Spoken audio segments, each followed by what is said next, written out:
Friends, welcome back to Nikki skill tech YouTube channel. Previous class ನಲ್ಲಿ ನಾವು language ಅಂದ್ರೆ ಏನು, ಪ್ರೋಗ್ರಾಮಿಂಗ್ ಲ್ಯಾಂಗ್ವೇಜ್ ಅಂದ್ರೆ ಏನು, ಪ್ರೋಗ್ರಾಮಿಂಗ್ ಲ್ಯಾಂಗ್ವೇಜ್ ಯಾವ ರೀತಿ ಡಿಫೈನ್ ಆಯ್ತು, ಇಂಪ್ಲಿಮೆಂಟ್ ಆಯ್ತು, ಹಾಗೆ ಎಷ್ಟು ಲೆವೆಲ್ಸ್ ಆಫ್ ಲ್ಯಾಂಗ್ವೇಜಸ್ ಇದೆ, ಏನೇನಕ್ಕೆ ಅಪ್ಗ್ರೇಡ್ ಆಗ್ತಾ ಹೋಯ್ತು ಅನ್ನೋದ್ರ ಬಗ್ಗೆ ಎಲ್ಲ ಡೀಟೇಲ್ ಆಗಿ ತಿಳ್ಕೊಂಡಿದ್ದು. ಸೊ ನಾವೆಲ್ಲ ಥಿಯರಿಟಿಕಲ್ ಆಗಿ ಅರ್ಥ ಮಾಡ್ಕೊಂಡಿದ್ದು ಪ್ರೀವಿಯಸ್ ಕ್ಲಾಸ್ ನಲ್ಲಿ. ಡೇಟಾ ಟೈಪ್ಸ್ ಅಂದ್ರೆ ಏನು, ಹೇಗ್ ವರ್ಕ್ ಆಗುತ್ತೆ ಅನ್ನೋದ್ರ ಬಗ್ಗೆ ಎಲ್ಲ ಇವತ್ತಿನ ಕ್ಲಾಸ್ ನಲ್ಲಿ ನಾವು ಥಿಯರಿಟಿಕಲ್ ಪ್ಲಸ್ ಪ್ರಾಕ್ಟಿಕಲ್ ಅಂದ್ರೆ ಪ್ರೋಗ್ರಾಮ್ ನ ಇನ್ಕ್ಲೂಡ್ ಮಾಡ್ಕೊಂಡು ಕಲಿತಾ ಹೋಗೋಣ. ಬಟ್ ಇವತ್ತಿನ ಕ್ಲಾಸ್ ನ ಒಂದು ಟಾಪಿಕ್ಸ್ ಲಿಸ್ಟ್ ನ ಫಸ್ಟ್ ತಿಳ್ಕೊಬಿಡೋಣ. ಇವತ್ತು ನಾವು ಸಿ ಟೋಕನ್ಸ್ ಅಂಡ್ ಆಪರೇಟರ್ಸ್ ಬಗ್ಗೆ ನೀಟಾಗಿ ಕಾನ್ಸಂಟ್ರೇಟ್ ಮಾಡ್ತಾ ಇರ್ತೀವಿ. ಸೊ ಸಿ ಟೋಕನ್ಸ್ ಅಂದ್ರೆ ಏನು, ಎಷ್ಟು ವೆರೈಟೀಸ್ ಆಫ್ ಟೋಕನ್ಸ್ ಇದೆ, ಹಾಗೆ ಆಪರೇಟರ್ಸ್ ಹೇಗೆ ವರ್ಕ್ ಆಗುತ್ತೆ ಅನ್ನೋದ್ರ ಬಗ್ಗೆ ಎಲ್ಲ ಡೀಟೇಲ್ಡ್ ಆಗಿ ತಿಳ್ಕೊಳ್ಳೋಣ. ಸೊ ತಡ ಮಾಡೋದ್ ಬೇಡ, ಬನ್ನಿ ವಿಡಿಯೋ ಕಡೆ ಹೋಗೋಣ.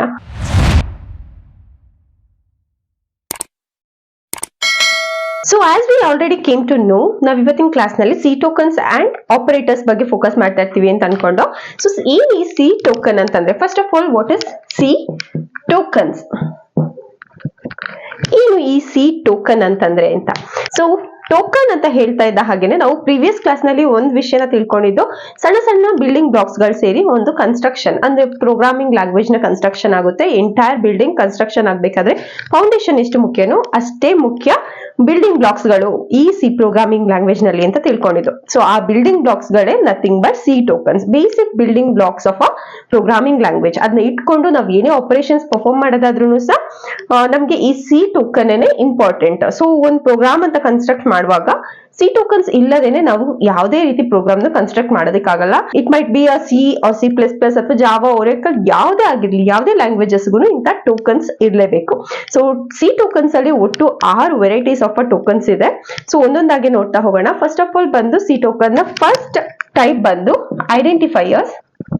ಆಸ್ ನೇಮ್ ಡಿಫೈನ್, ಐಡೆಂಟಿಫೈಯರ್ಸ್ ಅಂತಂದ್ರೆ ಒಂದು ವಿಷಯನ, ಒಂದು ಪರ್ಟಿಕ್ಯುಲರ್ ವಿಷಯನ ಐಡೆಂಟಿಫೈ ಮಾಡೋದಕ್ಕೋಸ್ಕರ ಈ ಐಡೆಂಟಿಫೈಯರ್ಸ್ ಹೆಲ್ಪ್ ಮಾಡ್ತಾ ಇರುತ್ತೆ. ಸೊ ಇದನ್ನು ನಾವು name given to the variables ಅಂತಾನೆ ಐಡೆಂಟಿಫೈ ಮಾಡಬಹುದು ಅಥವಾ ಡಿಫೈನ್ ಮಾಡಬಹುದು. ಒಂದು ವೇರಿಯೇಬಲ್ ಗೆ ನಾವು ಕೊಡಬಹುದಾದಂತ ನೇಮ್, ಅದನ್ನ ನಾವು ಐಡೆಂಟಿಫೈಯರ್ಸ್ ಅಂತ ಕರಿತೀವಿ. ಸೊ ಈಗ ಒಂದು ಮಾರ್ಕ್ ರಿಜಿಸ್ಟರ್ ಬಗ್ಗೆ ನಾವು ಒಂದು ಪ್ರೋಗ್ರಾಮ್ ನ ಕನ್ಸ್ಟ್ರಕ್ಟ್ ಮಾಡ್ತಾ ಇದೀವಿ ಅಂತ ಅನ್ಕೊಳ್ಳೋಣ. ಸೊ ಆ ಪ್ರೋಗ್ರಾಮ್ ನಲ್ಲಿ ಯೂಸ್ ಮಾಡೋ ಮಾರ್ಕ್ ರಿಜಿಸ್ಟರ್ ಅನ್ನೋ ಒಂದು ನೇಮ್ ಕೂಡ ಐಡೆಂಟಿಫೈಯರ್ ಒಳಗಡೆ ಬರುತ್ತೆ.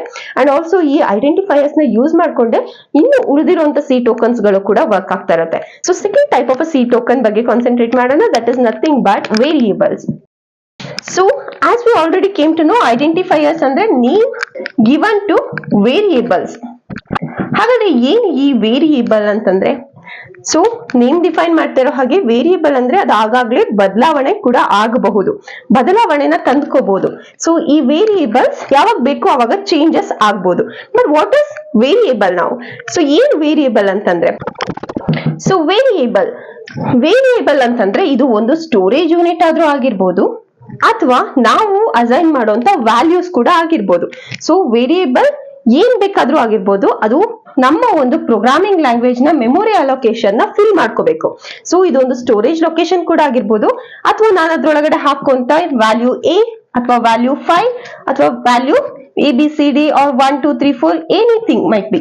So ad yen bekadru agirbodu. So variable is nothing but a storage location that might occupy some of the value which will be operated in a programming language. Programming language ನಲ್ಲಿ ನಾವು ಬಳಸಬಹುದಾದಂತ ಕೆಲವೊಂದಷ್ಟು ಅಕ್ಷರಗಳಾಗಿರ್ಬೋದು, ಪದಗಳಾಗಿರ್ಬೋದು ಅಥವಾ number ಗಳಾಗಿರ್ಬೋದು, ಇವನ್ನ ನಾವು variable ಅಂತ ಕರಿತೀವಿ.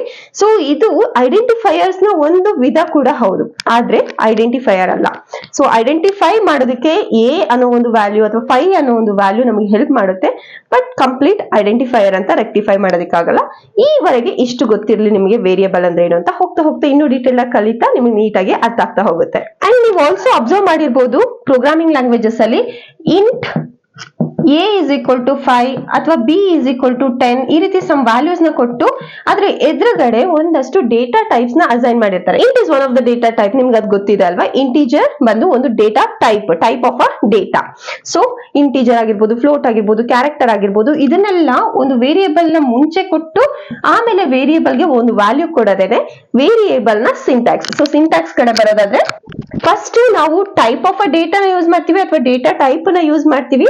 ಅದಾದ ಮೇಲೆ ವೇರಿಯೇಬಲ್ ನೇಮ್ ನ ಯೂಸ್ ಮಾಡ್ತೀವಿ. ಅಂಡ್ ದೆನ್ ನಾವು ಅದಕ್ಕೊಂದು ವ್ಯಾಲ್ಯೂನ ಅಸೈನ್ ಮಾಡ್ತೀವಿ. It might B 5 10 11 12 anything else. So ಈ ರೀತಿ ನಾವು ಸಿಂಟ್ಯಾಕ್ಸ್ ನ ಡಿಫೈನ್ ಮಾಡ್ತೀವಿ. ಬಟ್ ಈ ವೇರಿಯೇಬಲ್ ನ ಡಿಫೈನ್ ಮಾಡುವಾಗ ಕೆಲವೊಂದಷ್ಟು ಕಂಡೀಷನ್ಸ್ ಗಳನ್ನ ಕೂಡ ನಾವು ನೆನಪಿನಲ್ಲಿ ಇಟ್ಕೋಬೇಕು. ಆ ಕಂಡೀಷನ್ಸ್ ಗಳು ಏನಂತಂದ್ರೆ, ಈಗ ಆಲ್ರೆಡಿ ನೀವು ಅಬ್ಸರ್ವ್ ಮಾಡ್ತಿರೋ ಹಾಗೆ ಅದರ ಮುಂದೆ ಒಂದು ಡೇಟಾ ಟೈಪ್ ಅಸೈನ್ ಆಗ್ಬೇಕು.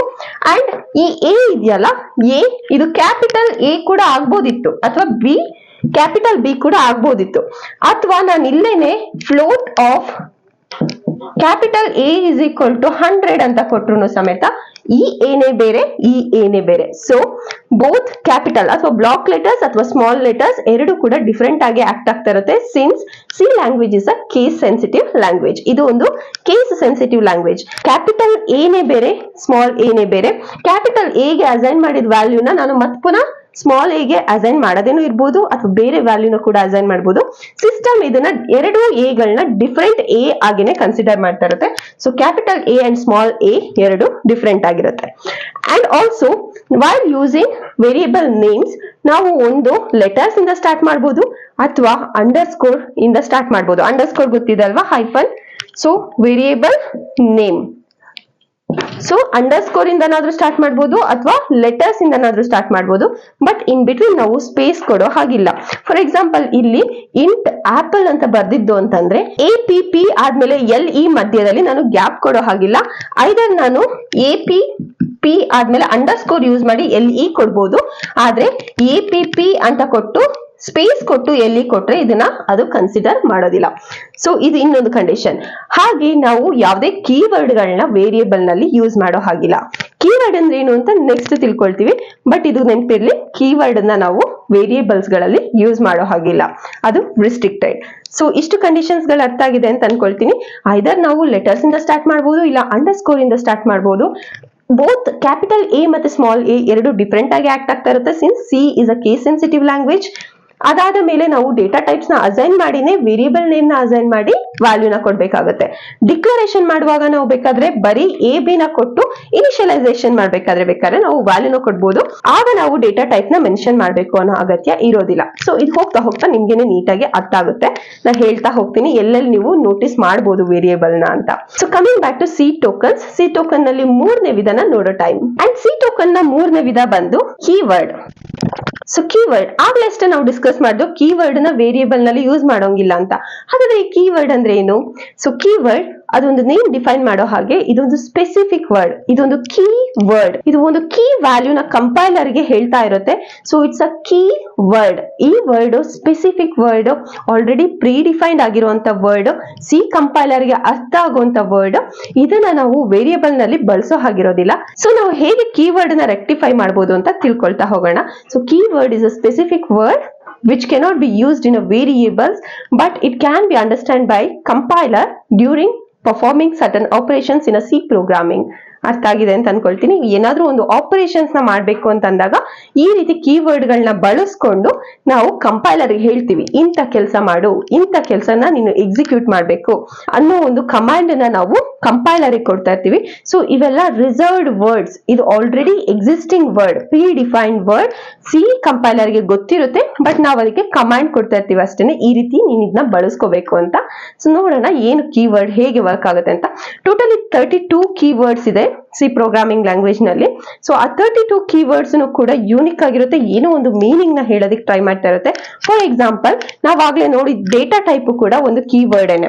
ಸೊ ಇಂಟ್ ಆಗಿರ್ಬೋದು, ಫ್ಲೋಟ್ ಆಗಿರ್ಬೋದು, ಡಬಲ್ ಆಗಿರ್ಬೋದು, ಕ್ಯಾರ್ ಆಗಿರ್ಬೋದು, ಅಥವಾ ಸ್ಕ್ಯಾನ್ ಆಗಿರ್ಬೋದು, ಪ್ರಿಂಟ್ ಆಗಿರ್ಬೋದು, or switch, if, else, nest, ಈ ರೀತಿ 32 ಕೀವರ್ಡ್ಸ್ ಗಳನ್ನ ಸಿ ಪ್ರೋಗ್ರಾಮ್ ನಲ್ಲಿ ನಾವು ದಿನನಿತ್ಯ ಯೂಸ್ ಮಾಡ್ತಾನೆ ಇರ್ತೀವಿ. ಫಾರ್ ಎಕ್ಸಾಂಪಲ್ ವಾಯ್ಡ್, ಮೇನ್, ಈ ರೀತಿ ವರ್ಡ್ ಗಳು ಏನ್ ನಾವು ನೋಡ್ತಾ ಇರ್ತೀವೋ ಇವೆಲ್ಲಾನು ನಾವು ಪ್ರೋಗ್ರಾಮ್ ಇಂದ ಪ್ರೋಗ್ರಾಮಿಂಗ್ ಗೆ ಬಳಕೆ ಮಾಡುವಂತ ವರ್ಡ್ ಗಳನ್ನೇ, ರಿಪೀಟೆಡ್ಲಿ ಯೂಸ್ ಮಾಡುವಂತ ವರ್ಡ್ ಗಳನ್ನೇ. ಬಟ್ ಈ ವರ್ಡ್ ಗಳಿಗೆ ಪ್ರೋಗ್ರಾಮ್ ಇಂದ ಪ್ರೋಗ್ರಾಮಿಂಗ್ ಹೋಗುವಾಗ ಮೀನಿಂಗ್ ಚೇಂಜ್ ಆಗಲ್ಲ. ಸೊ ಸೇಮ್ ಮೀನಿಂಗ್ ಇರುತ್ತೆ ಎಲ್ಲಾ ಪ್ರೋಗ್ರಾಮ್ ಅಲ್ಲೂ. ನಾವು ಇಂಟ್ ಅಂತಂದ್ರೆ ಇಂಟಿಜರ್ ಅಂತಾನೆ ರೆಕ್ಟಿಫೈ ಮಾಡ್ತೀವಿ, ಫ್ಲೋಟ್ ಅಂತಂದ್ರೆ ಫ್ಲೋಟಿಂಗ್ ವ್ಯಾಲ್ಯೂ ಅಥವಾ ಡೆಸಿಮಲ್ ವ್ಯಾಲ್ಯೂ ಅಂತಾನೆ ರೆಕ್ಟಿಫೈ ಮಾಡ್ತೀವಿ. ಸ್ಕ್ಯಾನ್ ಬಂದು ಒಂದು ವ್ಯಾಲ್ಯೂನ ಸ್ಕ್ಯಾನ್ ಮಾಡೋದಕ್ಕೆ ಅಥವಾ ಕಮಾಂಡ್ ತಗೊಳ್ಳೋದಕ್ಕೆ, ಪ್ರಾಂಪ್ಟ್ ಅಲ್ಲಿ ಅದನ್ನ ಪ್ರಾಂಪ್ಟ್ ಮಾಡೋದಕ್ಕೋಸ್ಕರ ಯೂಸ್ ಮಾಡು ಅಂತ ಹೇಳ್ತಾ ಇರ್ತೀವಿ. ಸ್ವಿಚ್ ಬಂದು ಒಂದು ಸ್ಟೇಟ್ಮೆಂಟ್ ಆಗಿ ವರ್ಕ್ ಆಗ್ತಾ ಇರುತ್ತೆ, ಇಫ್ ಒಂದು ಕಂಟ್ರೋಲ್ ಸ್ಟ್ರಕ್ಚರ್ ಆಗಿ ವರ್ಕ್ ಆಗ್ತಾ ಇರುತ್ತೆ. ಪ್ರತಿ ಒಂದ್ರಲ್ಲೂ ಈ ವಾಯ್ಡ್ ಆಗಿರ್ಬೋದು, ಮೇನ್ ಆಗಿರ್ಬೋದು, ಪ್ರತಿ ಒಂದು ರಿಪೀಟ್ ಆದಾಗ್ಲೂ ಸಮೇತ ಬೇರೆ ಬೇರೆ ಪ್ರೋಗ್ರಾಮ್ ನಲ್ಲೂ ಸೇಮ್ ಮೀನಿಂಗ್ ನ ಹೊಂದಿರುತ್ತೆ. ಇಂಥ ವರ್ಡ್ಸ್ ನ ನಾವು ಕೀವರ್ಡ್ಸ್ ಅಂತ ಕರಿತೀವಿ. ಸೊ ಈ ವರ್ಡ್ ಗಳನ್ನ ನಾವು ವೇರಿಯೇಬಲ್ ಡಿಕ್ಲರೇಷನ್ ಮಾಡುವಾಗ ಯೂಸ್ ಮಾಡೋದಕ್ಕಾಗಲ್ಲ. For example, int switch is equal to 5 ಅಂತ ನಾವು ಕೊಡೋದಿಕ್ಕಾಗಲ್ಲ. ಸೊ ಈ ರೀತಿ ಕೊಟ್ರೆ ಎರರ್ ಬರೋ ಸಾಧ್ಯತೆ ಇರುತ್ತೆ, ವಾರ್ನಿಂಗ್ ಬರೋ ಸಾಧ್ಯತೆ ಇರುತ್ತೆ. ಸಾಧ್ಯತೆ ಅನ್ನೋದಕ್ಕಿಂತ ಕಂಪಲ್ಸರಿ ವಾರ್ನಿಂಗ್, ಎರರ್ ಬಂದೇ ಬರುತ್ತೆ. ಯಾಕೆಂದ್ರೆ since it's a keyword, every data types ಅಥವಾ ಒಂದಷ್ಟು ಕಾಮನ್ಲಿ ಯೂಸ್ಡ್ ವರ್ಡ್ಸ್ ಗಳು ಬಂದು ಅವು ಕೀವರ್ಡ್ ಆಗೇನೆ ಆಕ್ಟ್ ಆಗ್ತಾ ಇರುತ್ತೆ. ಅರ್ಥ ಆಗಿದೆ ಅಂತ ಅನ್ಕೊಳ್ತೀನಿ. ಇವುಗಳನ್ನ ನಾವು ವೇರಿಯೇಬಲ್ ನಲ್ಲಿ ಯೂಸ್ ಮಾಡೋ ಹಾಗೆ ಇಲ್ಲ. ಸೊ ವೇರಿಯೇಬಲ್ ನಲ್ಲಿ ಇವುಗಳನ್ನ ಬಳಸೋ ಹಾಗಿಲ್ಲ. ಇದು ನಿಮಗೆ ನೀಟಾಗಿ ಅರ್ಥ ಆಗಿದೆ ಅಂತ ಅನ್ಕೊಳ್ತೀನಿ. ಕ್ಲಿಯರ್? ಸೊ ಇದಕ್ಕೂ ಕೂಡ ಸರ್ಟನ್ ಕಂಡೀಷನ್ಸ್ ಇದೆ. It should be starting from small letter itself. ಇಲ್ಲಿ ನಾವು ಕ್ಯಾಪಿಟಲ್ ಲೆಟರ್ಸ್ ನ ಯೂಸ್ ಮಾಡಲ್ಲ. Every keywords will be there in a small letters itself. ಅದೇ ರೀತಿ ನಾವು ಯೂಸ್ ಮಾಡ್ತಾ ಇರ್ತೀವಿ. ಸೊ ಇದನ್ನ ಯೂಸ್ ಮಾಡ್ಕೊಂಡು ನಾವು ಪ್ರೋಗ್ರಾಮ್ಗೆ ಒಂದು ಆಪರೇಷನ್ ನ ಪ್ರಾಂಪ್ಟ್ ಮಾಡ್ತಾ ಇರ್ತೀವಿ. ಈ ರೀತಿ ಎಕ್ಸಿಕ್ಯೂಟ್ ಮಾಡುವಂತ ಇನ್ಸ್ಟ್ರಕ್ಷನ್ಸ್ ನ ಕೊಡ್ತಾ ಇರ್ತೀವಿ. ಸೊ ಕ್ಲಿಯರ್ ಆಗಿದೆ ಅಂತ ಅನ್ಕೊಳ್ತೀನಿ. Next type of C token ಹೋಗೋಣ. That is none other than constants. ನಮಗೀಗ ವೇರಿಯೇಬಲ್, ಐಡೆಂಟಿಫೈಯರ್, ಕೀವರ್ಡ್ ಎಲ್ಲ ಅರ್ಥ ಆಗಿದೆ. ಸೊ ಕಾನ್ಸ್ಟೆಂಟ್ಸ್ ಅಂತಂದ್ರೆ ಏನು ಅಂತ ತಿಳ್ಕೊಳ್ಳೋ ಟೈಮ್. ಕೀವರ್ಡ್ ನ ನಾವು ಎಲ್ಲಿ ಬೇಕಾದ್ರೂ ಯೂಸ್ ಮಾಡ್ತೀವಿ. ಬಟ್ ಕಾನ್ಸ್ಟೆಂಟ್ಸ್, ವೇರಿಯೇಬಲ್ ನ ಬದಲಾಗಿ ನಾವು ಕೆಲವೊಂದ್ಸಲ ಕಾನ್ಸ್ಟೆಂಟ್ಸ್ ನ ಯೂಸ್ ಮಾಡ್ತೀವಿ. ಇದನ್ನ ಎಲ್ಲೆಲ್ಲಿ ಬಳಸ್ತೀವಿ ಅನ್ನೋದ್ರ ಬಗ್ಗೆ ನೀಟಾಗಿ ತಿಳ್ಕೊಳ್ಳೋಣ. ಆಸ್ ನೇಮ್ ಡಿಫೈನ್, ಕಾನ್ಸ್ಟೆಂಟ್ ಅಂತಂದ್ರೆ ಆ ವ್ಯಾಲ್ಯೂ ಬದಲಾಗಲ್ಲ ಅಂತ, ಯಾವುದೇ ಕಾರಣಕ್ಕೂ ಆ ವ್ಯಾಲ್ಯೂ ಚೇಂಜಸ್ ಆಗಲ್ಲ ಅಂತ. ಒಂದು ಕಾನ್ಸ್ಟೆಂಟ್ ವ್ಯಾಲ್ಯೂ ಇದೆ ಅಂತಂದ್ರೆ ಅದು ಕಡೆವರೆಗೂ ಅದೇ ವ್ಯಾಲ್ಯೂ ಆಗಿನೇ ಉಳ್ಕೊಳ್ಳುತ್ತೆ. ಅದಕ್ಕೆ ನಾವು ಬೆಸ್ಟ್ ಎಕ್ಸಾಂಪಲ್ ಯಾವ್ದನ್ನ ಕೊಡ್ಬೋದು ಅಂತಂದ್ರೆ pi value. So pi value ಯಾವತ್ತಿಗಿದ್ರು ಸಮೇತ 3.14 ಆಗಿರುತ್ತೆ. ಸೊ ಇದು ಯಾವತ್ತಿಗೂ ಚೇಂಜ್ ಆಗಲ್ಲ. ಅಥವಾ ಲೀಪ್ ಇಯರ್ ಅಂದ್ರೆ 4 ವರ್ಷಕ್ಕೊಂದ್ಸಲ ಒಂದು ದಿನ ಏನ್ ಎಕ್ಸ್ಟ್ರಾ ನಿಮಗೆ ಸಿಗುತ್ತೆ ಫೆಬ್ರವರಿ ಮಂತ್ ನಲ್ಲಿ, ಅದನ್ನ ಲೀಪ್ ಇಯರ್ ಅಂತ ಕರಿತೀವಿ. ಒಂದು ಲೀಪ್ ಇಯರ್ ನಲ್ಲಿ 366 ಡೇಸ್ ಇರುತ್ತೆ. ಅದೇ ಒಂದು ಇಯರ್ ಅಂತ ನಾವು ಕನ್ಸಿಡರ್ ಮಾಡಿದಾಗ, ಜಸ್ಟ್ ಇಯರ್ ಅಂತ ಕನ್ಸಿಡರ್ ಮಾಡಿದಾಗ 365 ಡೇಸ್ ಇರುತ್ತೆ. ಸೊ ಈ ರೀತಿ ಕಾನ್ಸ್ಟೆಂಟ್ ವ್ಯಾಲ್ಯೂಸ್. ಡಜನ್ ಅಂತ ತಗೊಂಡಾಗ, ಒಂದು ಡಜನ್ ಅಂತಂದ್ರೆ 12 ನಂಬರ್ಸ್ ಇರ್ಬೇಕು, ಅದು ಚೇಂಜ್ ಆಗೋ ಹಾಗಿಲ್ಲ. ಹಾಫ್ ಡಜನ್ ಅಂತಂದ್ರೆ 6 ಇರ್ಬೇಕು. ಇವೆಲ್ಲ ಬದಲಾಗದೆ ಇರುವಂತ ನಂಬರ್ಸ್ ಗಳು. ಅಥವಾ ನಾವು ಕೂಡ ಯೂಸರ್ ಡಿಫೈನ್ಡ್ ಕಾನ್ಸ್ಟೆಂಟ್ಸ್ ಗಳನ್ನ ಕ್ರಿಯೇಟ್ ಮಾಡಬಹುದು. ನಮ್ಗೆ ಯಾವ್ದೋ ಒಂದು ವ್ಯಾಲ್ಯೂ ಆ ಪ್ರೋಗ್ರಾಮ್ ನಲ್ಲಿ, ಪರ್ಟಿಕ್ಯುಲರ್ ಪ್ರೋಗ್ರಾಮ್ ನಲ್ಲಿ ಬದಲಾಗಬಾರ್ದು ಅಂತ ಟೈಮ್ ಅಲ್ಲಿ ನಾವು ಕಾನ್ಸ್ಟೆಂಟ್ಸ್ ಅಂತ ಕೊಟ್ಟು ಅಂತಂದ್ರೆ ಅದು ಯಾವುದೇ ಕಾರಣಕ್ಕೂ ಬದಲಾವಣೆ ಆಗಲ್ಲ. ಈಗ ಒಂದು ಸಣ್ಣ ಎಕ್ಸಾಂಪಲ್ ನ ನೋಡೋಣ, ವೇರಿಯೇಬಲ್ ಮತ್ತೆ ಕಾನ್ಸ್ಟೆಂಟ್ಸ್ ಹೇಗೆ ವರ್ಕ್ ಆಗುತ್ತೆ ಅಂತ ಅಂದ್ಬಿಟ್ಟು. ಸೊ ಒಂದು ಪ್ರೋಗ್ರಾಮ್ ನಲ್ಲಿ ವೇರಿಯೇಬಲ್ ಡಿಕ್ಲರೇಷನ್ ಮಾಡ್ತಾ ಇದೀವಿ ಅಂತಾನೆ ಅನ್ಕೊಳ್ಳೋಣ. ಹೆಡರ್ ಫೈಲ್ಸ್ ಮತ್ತೆ ವಾಯ್ಡ್ ಮೇನ್ ಅದನ್ನೆಲ್ಲ ಬಿಟ್ಬಿಡೋಣ. ಜಸ್ಟ್ ನಾನು ಡಿಕ್ಲರೇಷನ್ ಮಾತ್ರ ಹೇಳ್ತಾ ಹೋಗ್ತೀನಿ. Int a is equal to 10, b is equal to 6, c ನ ಹಾಗೇನೆ ವ್ಯಾಲ್ಯೂ ಅಸೈನ್ ಮಾಡೋದೇನೆ ಬಿಟ್ಬಿಟ್ಟು ಅಂತ ಅನ್ಕೊಳ್ಳೋಣ. And c value. So int a is equal to 10, b is equal to 6 and c value ನ ಕೊಟ್ಟಿದೀವಿ. ಇನಿಷಿಯಲೈಸ್ ಮಾಡುವಾಗ where a is equal to b and c is equal to a, b is equal to c ಅಂತ ಅಂದ್ಬಿಟ್ಟು ಕೊಟ್ಟು ಅಂತ ಅನ್ಕೊಳ್ಳೋಣ. So as we know, a value ಎಷ್ಟಾಗಿತ್ತು? First 10 ಆಗಿತ್ತು. So a is equal to b ಅಂತ ಹೇಳಿದಾಗ a ವ್ಯಾಲ್ಯೂ ಸಡನ್ ಆಗಿ 6 ಆಗಿ ಹೋಗುತ್ತೆ. a is equal to b ಅಂದಾಗ b ವ್ಯಾಲ್ಯೂ ಏನಿತ್ತು ಅದೇ a ವ್ಯಾಲ್ಯೂ ಆಗಿ ಕನ್ವರ್ಟ್ ಆಗಿದೆ ಅಂತ ಅರ್ಥ. ಅಬ್ಸರ್ವ್ ಮಾಡಿ, ಲೆಫ್ಟ್ ವ್ಯಾಲ್ಯೂ ಮಾತ್ರ ಚೇಂಜ್ ಆಗ್ತಾ ಇದೆ, ರೈಟ್ ಸೈಡ್ ವ್ಯಾಲ್ಯೂ ಚೇಂಜ್ ಆಗ್ತಾ ಇಲ್ಲ. So a is equal to 10 ಇದ್ದಿದ್ದು a is equal to b ಅಂತ ಹೇಳ್ತಾ ಇದ್ದಾಗೆ 6 ಬಂದು a ಜಾಗಕ್ಕೆ ಕುತ್ಕೊಳ್ತು. So a is equal to 6 ಆಗೋಯ್ತು. ಕ್ಲಿಯರ್? ಇಲ್ಲಿ ಗಂಟೆ ಅರ್ಥ ಆಗಿದೆ ಅಂತ ಅನ್ಕೊಳ್ತೀನಿ. ಅಂಡ್ ಅಗೇನ್ ನಾವು c is equal to a ಅಂತ ಹೇಳ್ದಂದಾಗ ಇಲ್ಲಿ c ಖಾಲಿ ಇತ್ತು, c ಗೆ ವ್ಯಾಲ್ಯೂನೇ ಅಸೈನ್ ಮಾಡಿರ್ಲಿಲ್ಲ ನಾವು. c is equal to a ಅಂತ ಹೇಳಿದಾಗ ಇವಾಗ a ವ್ಯಾಲ್ಯೂ ಎಷ್ಟಾಗಿದೆ? ಅದೇ c is equal to 6 ಅಂತ ಆಗೋಗುತ್ತೆ. Clear? c is equal to 6 ಆಗೋಯ್ತು. ಅಂಡ್ ನಾವು b is equal to c ಅಂತ ಹೇಳಿದಾಗ b is equal to again c value ಎಷ್ಟು ಉಳ್ಕೊಂಡಿದೆ? 6 ಆಗಿ ಉಳ್ಕೊಳ್ತು. So finally a is equal to b, b is equal to c ಆಗೋಯ್ತು. ಯಾಕಂದ್ರೆ ಎಲ್ಲಾ ವ್ಯಾಲ್ಯೂ ಕೂಡ 6 ಆಗಿ ಕನ್ವರ್ಟ್ ಆಗೋಗಿದೆ. ಸೊ ಇದು ವೇರಿಯೇಬಲ್. ಯಾವ ಮೂಮೆಂಟ್ ಅಲ್ಲಿ ಬೇಕಾದ್ರೂ ಒಂದು ವೇರಿಯೇಬಲ್ ನೇಮ್ ನ ವ್ಯಾಲ್ಯೂನ ನಾವು ಚೇಂಜ್ ಮಾಡ್ಕೊಳ್ತಾ ಹೋಗ್ಬೋದು. ಕ್ಲಿಯರ್? ಅದೇ ಸಪೋಸ್ ಇಂಟ್ ಗೆ ಮುಂಚೆ ನಾವು ಕಾನ್ಸ್ಟೆಂಟ್ಸ್ ನ ಡಿಕ್ಲೇರ್ ಮಾಡುವಾಗ ಒಂದು ಕಾನ್ಸ್ಟ್ ಅನ್ನೋ ಕೀವರ್ಡ್ ನ ಯೂಸ್ ಮಾಡಿ ಮತ್ತೆ ಸೇಮ್ ವೇರಿಯೇಬಲ್ ಟೈಪ್ ಅನ್ನೇ ಏನ್ ಸಿಂಟ್ಯಾಕ್ಸ್ ನ ಯೂಸ್ ಮಾಡ್ತೀವಿ ಅದನ್ನೇ ಯೂಸ್ ಮಾಡ್ತೀವಿ. ಸೊ ನಾನು ಇಲ್ಲೇನಾದ್ರೂ ಕಾನ್ಸ್ಟ್ ಅಂತ ಕೊಟ್ಟು a is equal to 10 ಅಂತ ಕೊಟ್ಟಿದ್ದೆ ಅಂತಂದ್ರೆ ಅದಾದ್ಮೇಲೆ int b is equal to 6, int c ಅಂತ ಕೊಟ್ಟಿದ್ದೆ ಅಂತಂದ್ರೆ ಅದೇ ನಾನು a is equal to 6 ಅಂತ ಮಾಡಿದ್ರೆ ಎಕ್ಸಿಕ್ಯೂಟ್ ಆಗಲ್ಲ, ಎರರ್ ಬರುತ್ತೆ. ಯಾಕೆಂತಂದ್ರೆ ಇದು ಒಂದು ಕಾನ್ಸ್ಟೆಂಟ್ ವ್ಯಾಲ್ಯೂ ಆಗೋಗಿದೆ. a is equal to 10 ಆಗಿರ್ಬೇಕು, ಇದು ಬದಲಾಗೋ ಹಾಗಿಲ್ಲ. ಬಟ್ ಇಲ್ಲಿ ಏನಾಗುತ್ತೆ, b ವ್ಯಾಲ್ಯೂ ಇಂಟ್ ಅಲ್ಲಿ ಚೇಂಜ್ ಆಗೋಗುತ್ತೆ. b is equal to 6. ಈಗ b is equal to c ಆಯ್ತು ಅಂತಂದ್ರೆ c ವ್ಯಾಲ್ಯೂ 0 ಇತ್ತು. ಅದೇ c ವ್ಯಾಲ್ಯೂನ ನಾನು ಏನಾದ್ರು c is equal to a ಅಂತ ಅಂದ್ಬಿಟ್ಟು ಕೊಟ್ಟೆ ಅಂತಂದ್ರೆ again c ವ್ಯಾಲ್ಯೂ ಕೂಡ 10 ಆಗಿ ಚೇಂಜ್ ಆಗುತ್ತೆ. ಬಟ್ ನಾವಿಲ್ಲಿ ವೇರಿಯೇಬಲ್ ಏನ್ ಡಿಕ್ಲೇರ್ ಮಾಡಿದೀವಿ, ಬರೀ ಡೇಟಾ ಟೈಪ್ ಕೊಟ್ಬಿಟ್ಟು ಇವುಗಳ ವ್ಯಾಲ್ಯೂ ಚೇಂಜ್ ಆಗುತ್ತೆ. ಕಾನ್ಸ್ಟೆಂಟ್ ಅಂತ ಕೊಟ್ಟಿರೋದ್ರದ್ದು ವ್ಯಾಲ್ಯೂ ಚೇಂಜ್ ಆಗಲ್ಲ. For example const year is equal to 365 ಅಂತ ಕೊಟ್ಬಿಟ್ಟೆ ಅಂದ್ರೆ ನಾನು ಲೀಪ್ ಇಯರ್ ನ ಬೇರೆನೆ ಅಸೈನ್ ಮಾಡ್ಕೋಬೇಕಾಗತ್ತೆ 366 ಅಂತ. ಈಗೇನ್ ನಾನು ಇಯರ್ ಇಸ್ ಈಕ್ವಲ್ ಟು 366 ಅಂತ ಕೊಟ್ರೆ ಅದು ತಗೊಳ್ಳಲ್ಲ, ಎರರ್ ಬರುತ್ತೆ. ಯಾಕೆಂತಂದ್ರೆ ಆಲ್ರೆಡಿ ನಾನು ಕಾನ್ಸ್ಟೆಂಟ್ ಅಸೈನ್ ಮಾಡ್ಬಿಟ್ಟಿದೀನಿ. ಕಾನ್ಸ್ಟೆಂಟ್ ಇಯರ್ ವ್ಯಾಲ್ಯೂ ಬಂದು 365 ಇರುತ್ತೆ, ಲೀಪ್ ಇಯರ್ ವ್ಯಾಲ್ಯೂನ ತಗೊಳಕ್ಕೆ ಆಗಲ್ಲ. ಕ್ಲಿಯರ್? ಸೊ ಕಾನ್ಸ್ಟೆಂಟ್ ಯಾವತ್ತಿಗೂ ಬದಲಾಗಲ್ಲ, ವೇರಿಯೇಬಲ್ಸ್ ಯಾವಾಗ ಬೇಕಾದ್ರೂ ಚೇಂಜಸ್ ಆಗ್ಬೋದು. ಸಿಂಪಲ್ ಎಕ್ಸಾಂಪಲ್, ಕನ್ಫ್ಯೂಷನ್ ಮಾಡ್ಕೋಬೇಡಿ. ನೀವೇನೆ ಒಂದ್ಸಲ ರಫ್ ನೋಟ್ ಅಲ್ಲಿ ಸುಮ್ನೆ ಒಂದ್ಸಲ ಟ್ರಯಲ್ ಮಾಡಿ ನೋಡಿ. ಎ ವ್ಯಾಲ್ಯೂನ ಚೇಂಜ್ ಮಾಡಿ ಬಿ ವ್ಯಾಲ್ಯೂಗೆ ಹಾಕಿ, ಬಿ ವ್ಯಾಲ್ಯೂ ಸಿ ವ್ಯಾಲ್ಯೂಗೆ ಹಾಕಿ, ಈ ರೀತಿ ಬೇರೆ ಬೇರೆ ವೇರಿಯೇಬಲ್ ನೇಮ್ಸ್ ನೆಲ್ಲ ಕೊಟ್ಕೊಂಡು ಟ್ರಯಲ್ ಅಂಡ್ ಎರರ್ ಮಾಡಿ ಟ್ರೈ ಮಾಡಿ ನೋಡಿ. ಸೊ ದಟ್ ನಿಮಗೆ ನೀಟಾಗಿ ಅರ್ಥ ಆಗುತ್ತೆ. ಬಟ್ ಕಾನ್ಸ್ಟೆಂಟ್ ವ್ಯಾಲ್ಯೂಸ್ ನ ಚೇಂಜ್ ಮಾಡೋದಕ್ಕಾಗಲ್ಲ, ನಾವು ಮ್ಯಾನ್ಯುವಲಿ ಚೇಂಜ್ ಮಾಡಿದ್ರು ಸಮೇತ ಸಿಸ್ಟಮ್ ಅದನ್ನ ಒಪ್ಕೊಳ್ಳಲ್ಲ. ಕ್ಲಿಯರ್? ಸೊ ನೆಕ್ಸ್ಟ್ ಟೈಪ್ ಬಂದು ಸ್ಟ್ರಿಂಗ್. ಇದರಲ್ಲಿ ಸಿಂಗಲ್ ಕ್ಯಾರೆಕ್ಟರ್ ಸ್ಟ್ರಿಂಗ್ ಆದ್ರೂ ಆಗಿರ್ಬೋದು ಅಥವಾ ಸ್ಟ್ರಿಂಗ್ ವ್ಯಾಲ್ಯೂನೇ ಆಗಿರ್ಬೋದು. ಸೊ ನಾವ್ ಇದನ್ನ ಪ್ರೀವಿಯಸ್ ಕ್ಲಾಸ್ ನಲ್ಲೇನೆ ತಿಳ್ಕೊಂಡಿದ್ದು. ಒಂದು ಸ್ಟ್ರಿಂಗ್ ಅನ್ನ ನಾವು ಡಿಫೈನ್ ಮಾಡುವಾಗ ಹಲೋ ಅಂತ ಏನಾದ್ರು ಕೊಟ್ಟು ಅಂತಂದ್ರೆ ಅದನ್ನ ಡಬಲ್ ಕೋಟ್ಸ್ ಒಳಗಡೆನೆ ಕೊಡ್ತೀವಿ. ಒಂದು ವರ್ಡ್ ನ ಡಿಫೈನ್ ಮಾಡುವಾಗ ನಾವು ಅದನ್ನ ಸ್ಟ್ರಿಂಗ್ ಅಂತ ಕರಿತೀವಿ ಅಂತ ನಾನು ಪ್ರೀವಿಯಸ್ ಕ್ಲಾಸ್ ನಲ್ಲೇನೆ ಹೇಳಿದೆ. ಒಂದು ವರ್ಡ್ ಯಾವತ್ತು ಸ್ಟ್ರಿಂಗ್ ಒಳಗಡೆನೆ ಬರುತ್ತೆ. ಸೊ ಇದನ್ನ ಸ್ಟ್ರಿಂಗ್ ಅಂತಾನೆ ಮೆನ್ಷನ್ ಮಾಡ್ತೀವಿ, string type of data type ಅಂತ ಅಂದ್ಬಿಟ್ಟು. ಸೊ ಅದೇ ನಾನು ಏನಾದ್ರು ಕ್ಯಾರೆಕ್ಟರ್ ಟೈಪ್ ಕೊಟ್ಟೆ ಅಂತಂದ್ರೆ ಇದು ಸಿಂಗಲ್ ಲೆಟರ್ ಆಗಿರೋದ್ರಿಂದ ಸಿಂಗಲ್ ಕೋಟಲ್ಲೇನೆ ಯೂಸ್ ಮಾಡ್ತೀವಿ. ಕ್ಯಾರೆಕ್ಟರ್ ಎ ಈ ರೀತಿ ನಾವ್ ಇದನ್ನ ಡಿಫೈನ್ ಮಾಡ್ತೀವಿ. ಇದನ್ನೇನು ತುಂಬಾ ಎಕ್ಸ್ಪ್ಲೈನ್ ಮಾಡ್ಬೇಕು ಅಂತಿಲ್ಲ, ಇದು ಪ್ರೋಗ್ರಾಮ್ ನ ನಡುವೆ ಬರ್ತಾ ಇರುತ್ತೆ. ಸೊ ಎಲ್ಲೆಲ್ಲೆಲ್ಲ ತುಂಬಾ ವರ್ಡ್ಸ್ ಗಳನ್ನ ಯೂಸ್ ಮಾಡ್ತೀರಾ ಅವಾಗ ಡಬಲ್ ಕೋಟ್ಸ್ ನ ಯೂಸ್ ಮಾಡ್ಬೇಕು. ಎಲ್ಲೆಲ್ಲೆಲ್ಲ ಸಿಂಗಲ್ ಕ್ಯಾರೆಕ್ಟರ್ಸ್ ನ ಯೂಸ್ ಮಾಡ್ತೀರಾ ಅಲ್ಲಿ ಸಿಂಗಲ್ ಕೋಟ್ಸ್ ನ ಯೂಸ್ ಮಾಡ್ಕೋಬಹುದು. ಅಂಡ್ ನೆಕ್ಸ್ಟ್ ಟೈಪ್ ಬಂದು special operators. So special operators ಅಂತ ಬಂದಾಗ ನಾವು ಆಪರೇಟರ್ಸ್ ಹೋಗೋದ್ ಬೇಡ, ಸಿ ಆಪರೇಟರ್ಸ್ ಹೋಗೋದ್ ಬೇಡ. ಸ್ಪೆಷಲ್ ಆಪರೇಟರ್ಸ್ ಅಲ್ಲಿ ಆಂಡ್%, ಆಸ್ಟ್ರೆಟಿಕ್ ಮತ್ತೆ ಕಾಮರ್ಸ್ ನ ನಾವು ಯೂಸ್ ಮಾಡ್ತಾ ಇರ್ತೀವಿ. ಈ ಆಂಡ್% ಏನಕ್ಕೆ ಯೂಸ್ ಮಾಡ್ತಾ ಇರ್ತೀವಿ ಅಂತಂದ್ರೆ ಮೆಮೊರಿನ ನಾವು ರೆಕ್ಟಿಫೈ ಮಾಡೋದಕ್ಕೆ, ಯಾವ ಮೆಮೊರಿಲಿ ಸ್ಟೋರ್ ಆಗಿದೆ ಅನ್ನೋದನ್ನ ಅಡ್ರೆಸ್ ಮಾಡೋದಕ್ಕೋಸ್ಕರ ಯೂಸ್ ಮಾಡ್ತಾ ಇರ್ತೀವಿ. ಅಂಡ್ ಈ ಇಂಟು ಮಾರ್ಕ್ ಅಥವಾ ಆಸ್ಥೆಟಿಕ್ ನ ನಾವು ಏನಕ್ಕೆ ಯೂಸ್ ಮಾಡ್ತೀವಿ ಅಂದ್ರೆ ಪಾಯಿಂಟಿಂಗ್ ಮಾಡೋದಕ್ಕೆ, ಅಂದ್ರೆ ಇದು ಒಂದು ವೇರಿಯೇಬಲ್ ನ ಪಾಯಿಂಟ್ ಔಟ್ ಮಾಡೋದಕ್ಕೋಸ್ಕರ ಯೂಸ್ ಮಾಡ್ತಾ ಇರ್ತೀವಿ. ಅಂಡ್ ಕಾಮನ್ ನಾವು ಎಲ್ಲೆಲ್ಲಿ ಯೂಸ್ ಮಾಡ್ತಾ ಇರ್ತೀವಿ ಅಂದ್ರೆ ಒಂದು ವೇರಿಯೇಬಲ್ ನ ಅಥವಾ ಒಂದು ಕೀವರ್ಡ್ ನ ಐಡೆಂಟಿಫೈಯರ್ಸ್ ನೆಲ್ಲ ಡಿಫ್ರೆನ್ಶಿಯೇಟ್ ಮಾಡೋದಕ್ಕೆ. For example int A B C ಅಂತ ಯೂಸ್ ಮಾಡ್ದು ಇಲ್ಲಿ ವೇರಿಯೇಬಲ್ಸ್ ನಾವು ಡಿಫ್ರೆನ್ಶಿಯೇಟ್ ಮಾಡ್ತಾ ಇದೀವಿ. ಇಲ್ಲ ಅಂತಂದ್ರೆ ಕಾಮ ಕೊಡ್ಲಿಲ್ಲ ಅಂತಂದ್ರೆ ಇಂಟ್ ಎ ಬಿ ಸಿ ಅನ್ನೋದು ಒಂದೇ ಒಂದು ವೇರಿಯೇಬಲ್ ನೇಮ್ ಆಗೋಗುತ್ತೆ. ನಮ್ಗೆ ಆಲ್ರೆಡಿ ಗೊತ್ತಿದೆ ವೇರಿಯೇಬಲ್ ಯೂಸ್ ಮಾಡುವಾಗ ಸ್ಪೇಸ್ ಯೂಸ್ ಮಾಡೋಂಗಿಲ್ಲ, ಸ್ಪೇಸ್ ಬದಲಿಗೆ ನಾವು ಕಾಮನ ಯೂಸ್ ಮಾಡ್ತಾ ಇದೀವಿ. ಸ್ಪೆಷಲ್ ಕ್ಯಾರೆಕ್ಟರ್ ಅಲ್ಲಿ ಕಾಮ ನಾವು ಡಿಫ್ರೆನ್ಶಿಯೇಟ್ ಮಾಡೋದಕ್ಕೆ ಯೂಸ್ ಮಾಡ್ತೀವಿ. So here ends your C tokens. So C tokens ಏನೇನು ನಾವು ಕಲಿಬೇಕಿತ್ತು ಅದನ್ನೆಲ್ಲ ನೀಟಾಗಿ ತಿಳ್ಕೊಂಡಿದೀವಿ. ಈಗ ಒಂದು ಬೇಸಿಕ್ ಪ್ರೋಗ್ರಾಮ್ ಸ್ಟ್ರಕ್ಚರ್ ಹೇಗಿರುತ್ತೆ ಅಂತ ನೋಡ್ಕೊಂಡು ನೆಕ್ಸ್ಟ್ ಆಪರೇಟರ್ಸ್ ಗೆ ಶಿಫ್ಟ್ ಆಗ್ಬಿಡೋಣ. So concentrating on structure of a C programming. So C program ನ ಸ್ಟ್ರಕ್ಚರ್ ನ ಅರ್ಥ ಮಾಡ್ಕೊಳ್ಳುವಾಗ ವೆರಿ ಫಸ್ಟ್ ನಮಗೆ ಬೇಕಾಗತ್ತೆ ಲೈಬ್ರರಿ ಫಂಕ್ಷನ್ಸ್. ಸೊ ಈ ಲೈಬ್ರರಿ ಫಂಕ್ಷನ್ ಏನು ಅಂತ ತಿಳ್ಕೊಳ್ದೆ ಹೋದ್ರೆ ನಮ್ಗೆ ಈ ಸಿ ಪ್ರೋಗ್ರಾಮ್ ಅಲ್ಲಿ ಇವು ಹೇಗೆ ವರ್ಕ್ ಆಗುತ್ತೆ ಅನ್ನೋದೇ ನೀಟಾಗಿ ಅರ್ಥ ಆಗಲ್ಲ.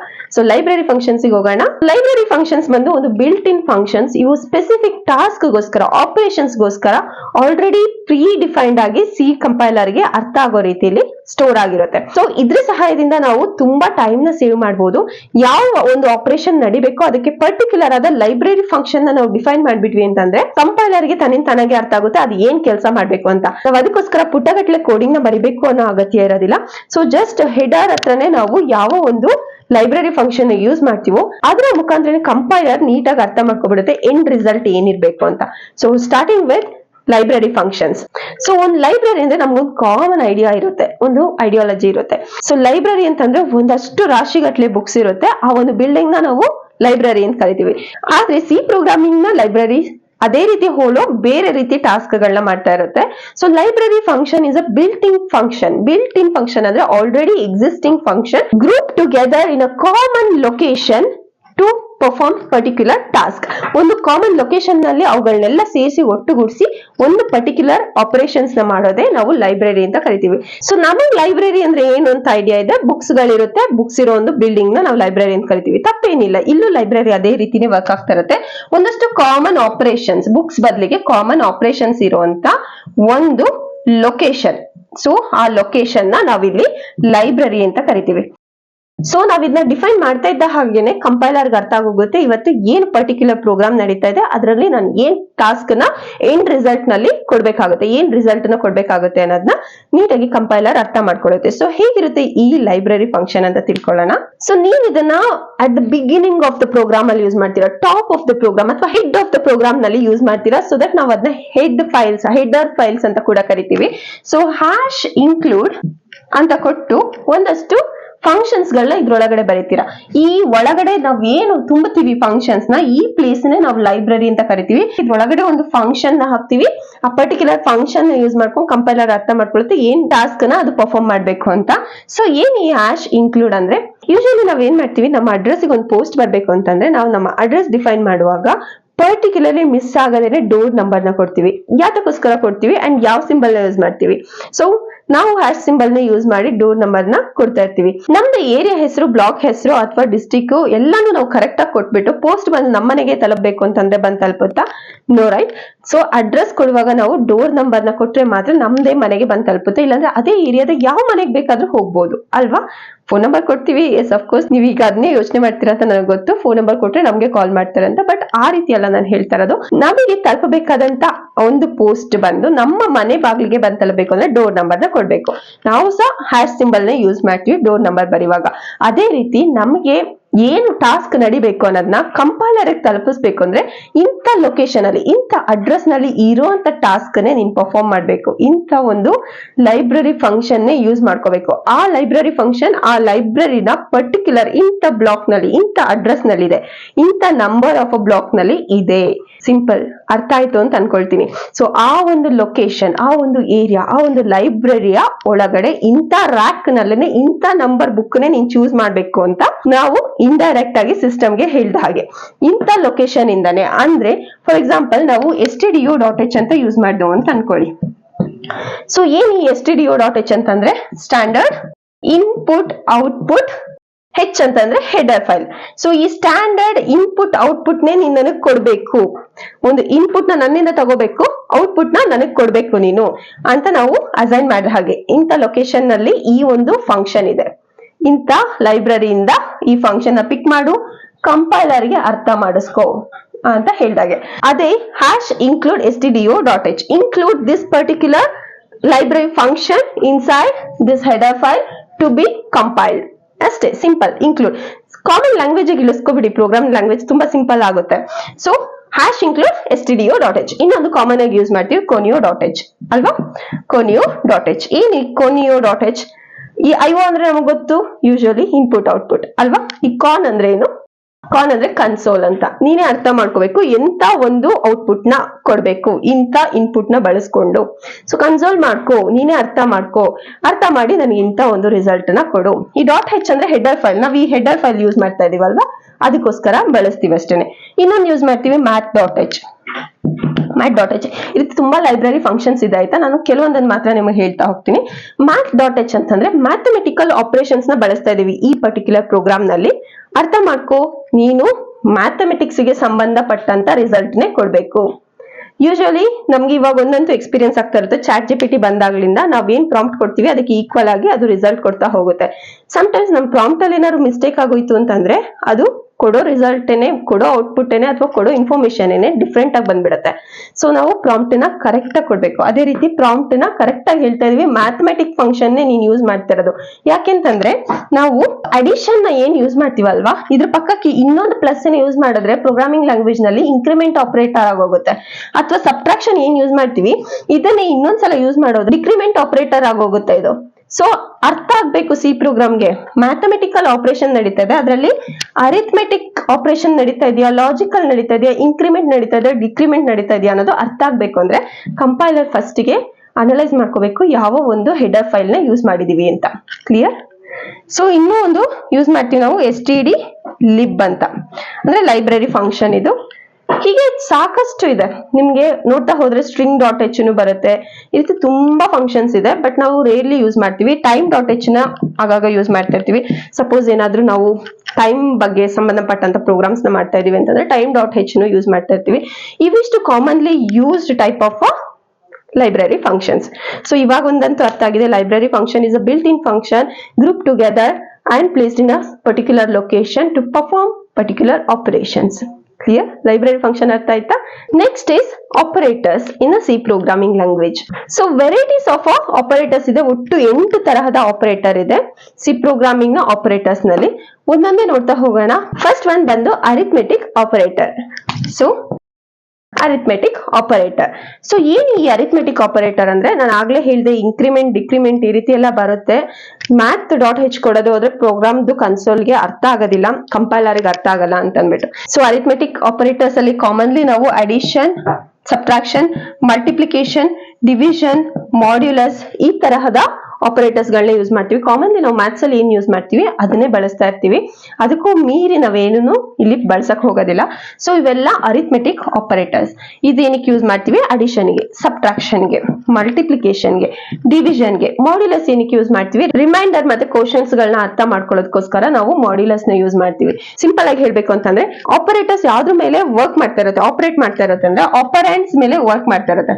ಆಪರೆಂಡ್ಸ್ ಈಗ ಎರಡು ವೇರಿಯೇಬಲ್ ಇಂಟ್ a, b ಅಂತ ಎರಡು ವೇರಿಯೇಬಲ್ ನ ಅಸೈನ್ ಮಾಡಿದೀವಿ. ಅದಕ್ಕೆ ನಾವು ಇನಿಷಿಯಲೈಸ್ ಮಾಡ್ತಾ ಇದೀವಿ, ಡಿಕ್ಲೇರ್ ಮಾಡಿದ ವ್ಯಾಲ್ಯೂಗೆ a is equal to 10, b is equal to 5 ಅಂತ ಅಂದ್ಬಿಟ್ಟು ಇನಿಷಿಯಲೈಸ್ ಮಾಡ್ತೀವಿ.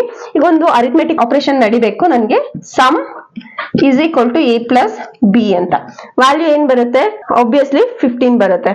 ಬಟ್ ಈಗ ಇಲ್ಲಿ ನಾವು ಅಸೈನ್ ಮಾಡಿದ ವೇರಿಯೇಬಲ್ ಏನಾಗುತ್ತೆ, ಇಲ್ಲಿ ಆಪರೆಂಡ್ಸ್ ಆಗುತ್ತೆ. ಸೊ ಒಂದು ಆಪರೆಂಡ್ ಎ, ಇನ್ನೊಂದು ಆಪರೆಂಡ್ ಬಿ, ಎರಡಕ್ಕೂ ನಡುವೆ ನಡೆಯೋ ಆಪರೇಷನ್ಗೆ ಹೆಲ್ಪ್ ಮಾಡೋ ಒಂದು ಆಪರೇಟರ್ ಬಂದು ಅಡಿಷನ್ ಅಥವಾ ಸಬ್ಟ್ರಾಕ್ಷನ್ ಅಥವಾ ಮಲ್ಟಿಪ್ಲಿಕೇಶನ್ ಅಥವಾ ಡಿವಿಷನ್, ಮಾಡ್ಯುಲಸ್ ಯಾವ್ದು ಬೇಕಾದ್ರೂ ಆಗ್ಬೋದು.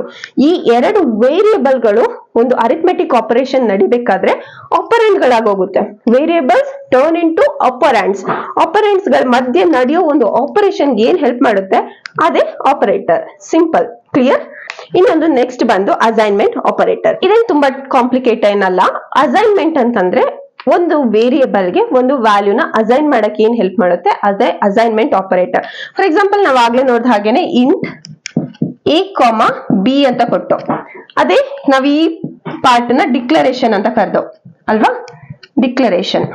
ಅದೇ ನೆಕ್ಸ್ಟ್ ನಾವು ಇನಿಷಿಯಲೈಸೇಷನ್ ಅಂತ ಕರೆದು a is equal to 10, b is equal to 5 ಅಂತ ಅಲ್ವಾ. ಸೊ ಇದನ್ನ ನಾವು ಇನಿಷಿಯಲೈಸೇಷನ್ ಅಂತ ಕರೆದು. ಕ್ಲಿಯರ್?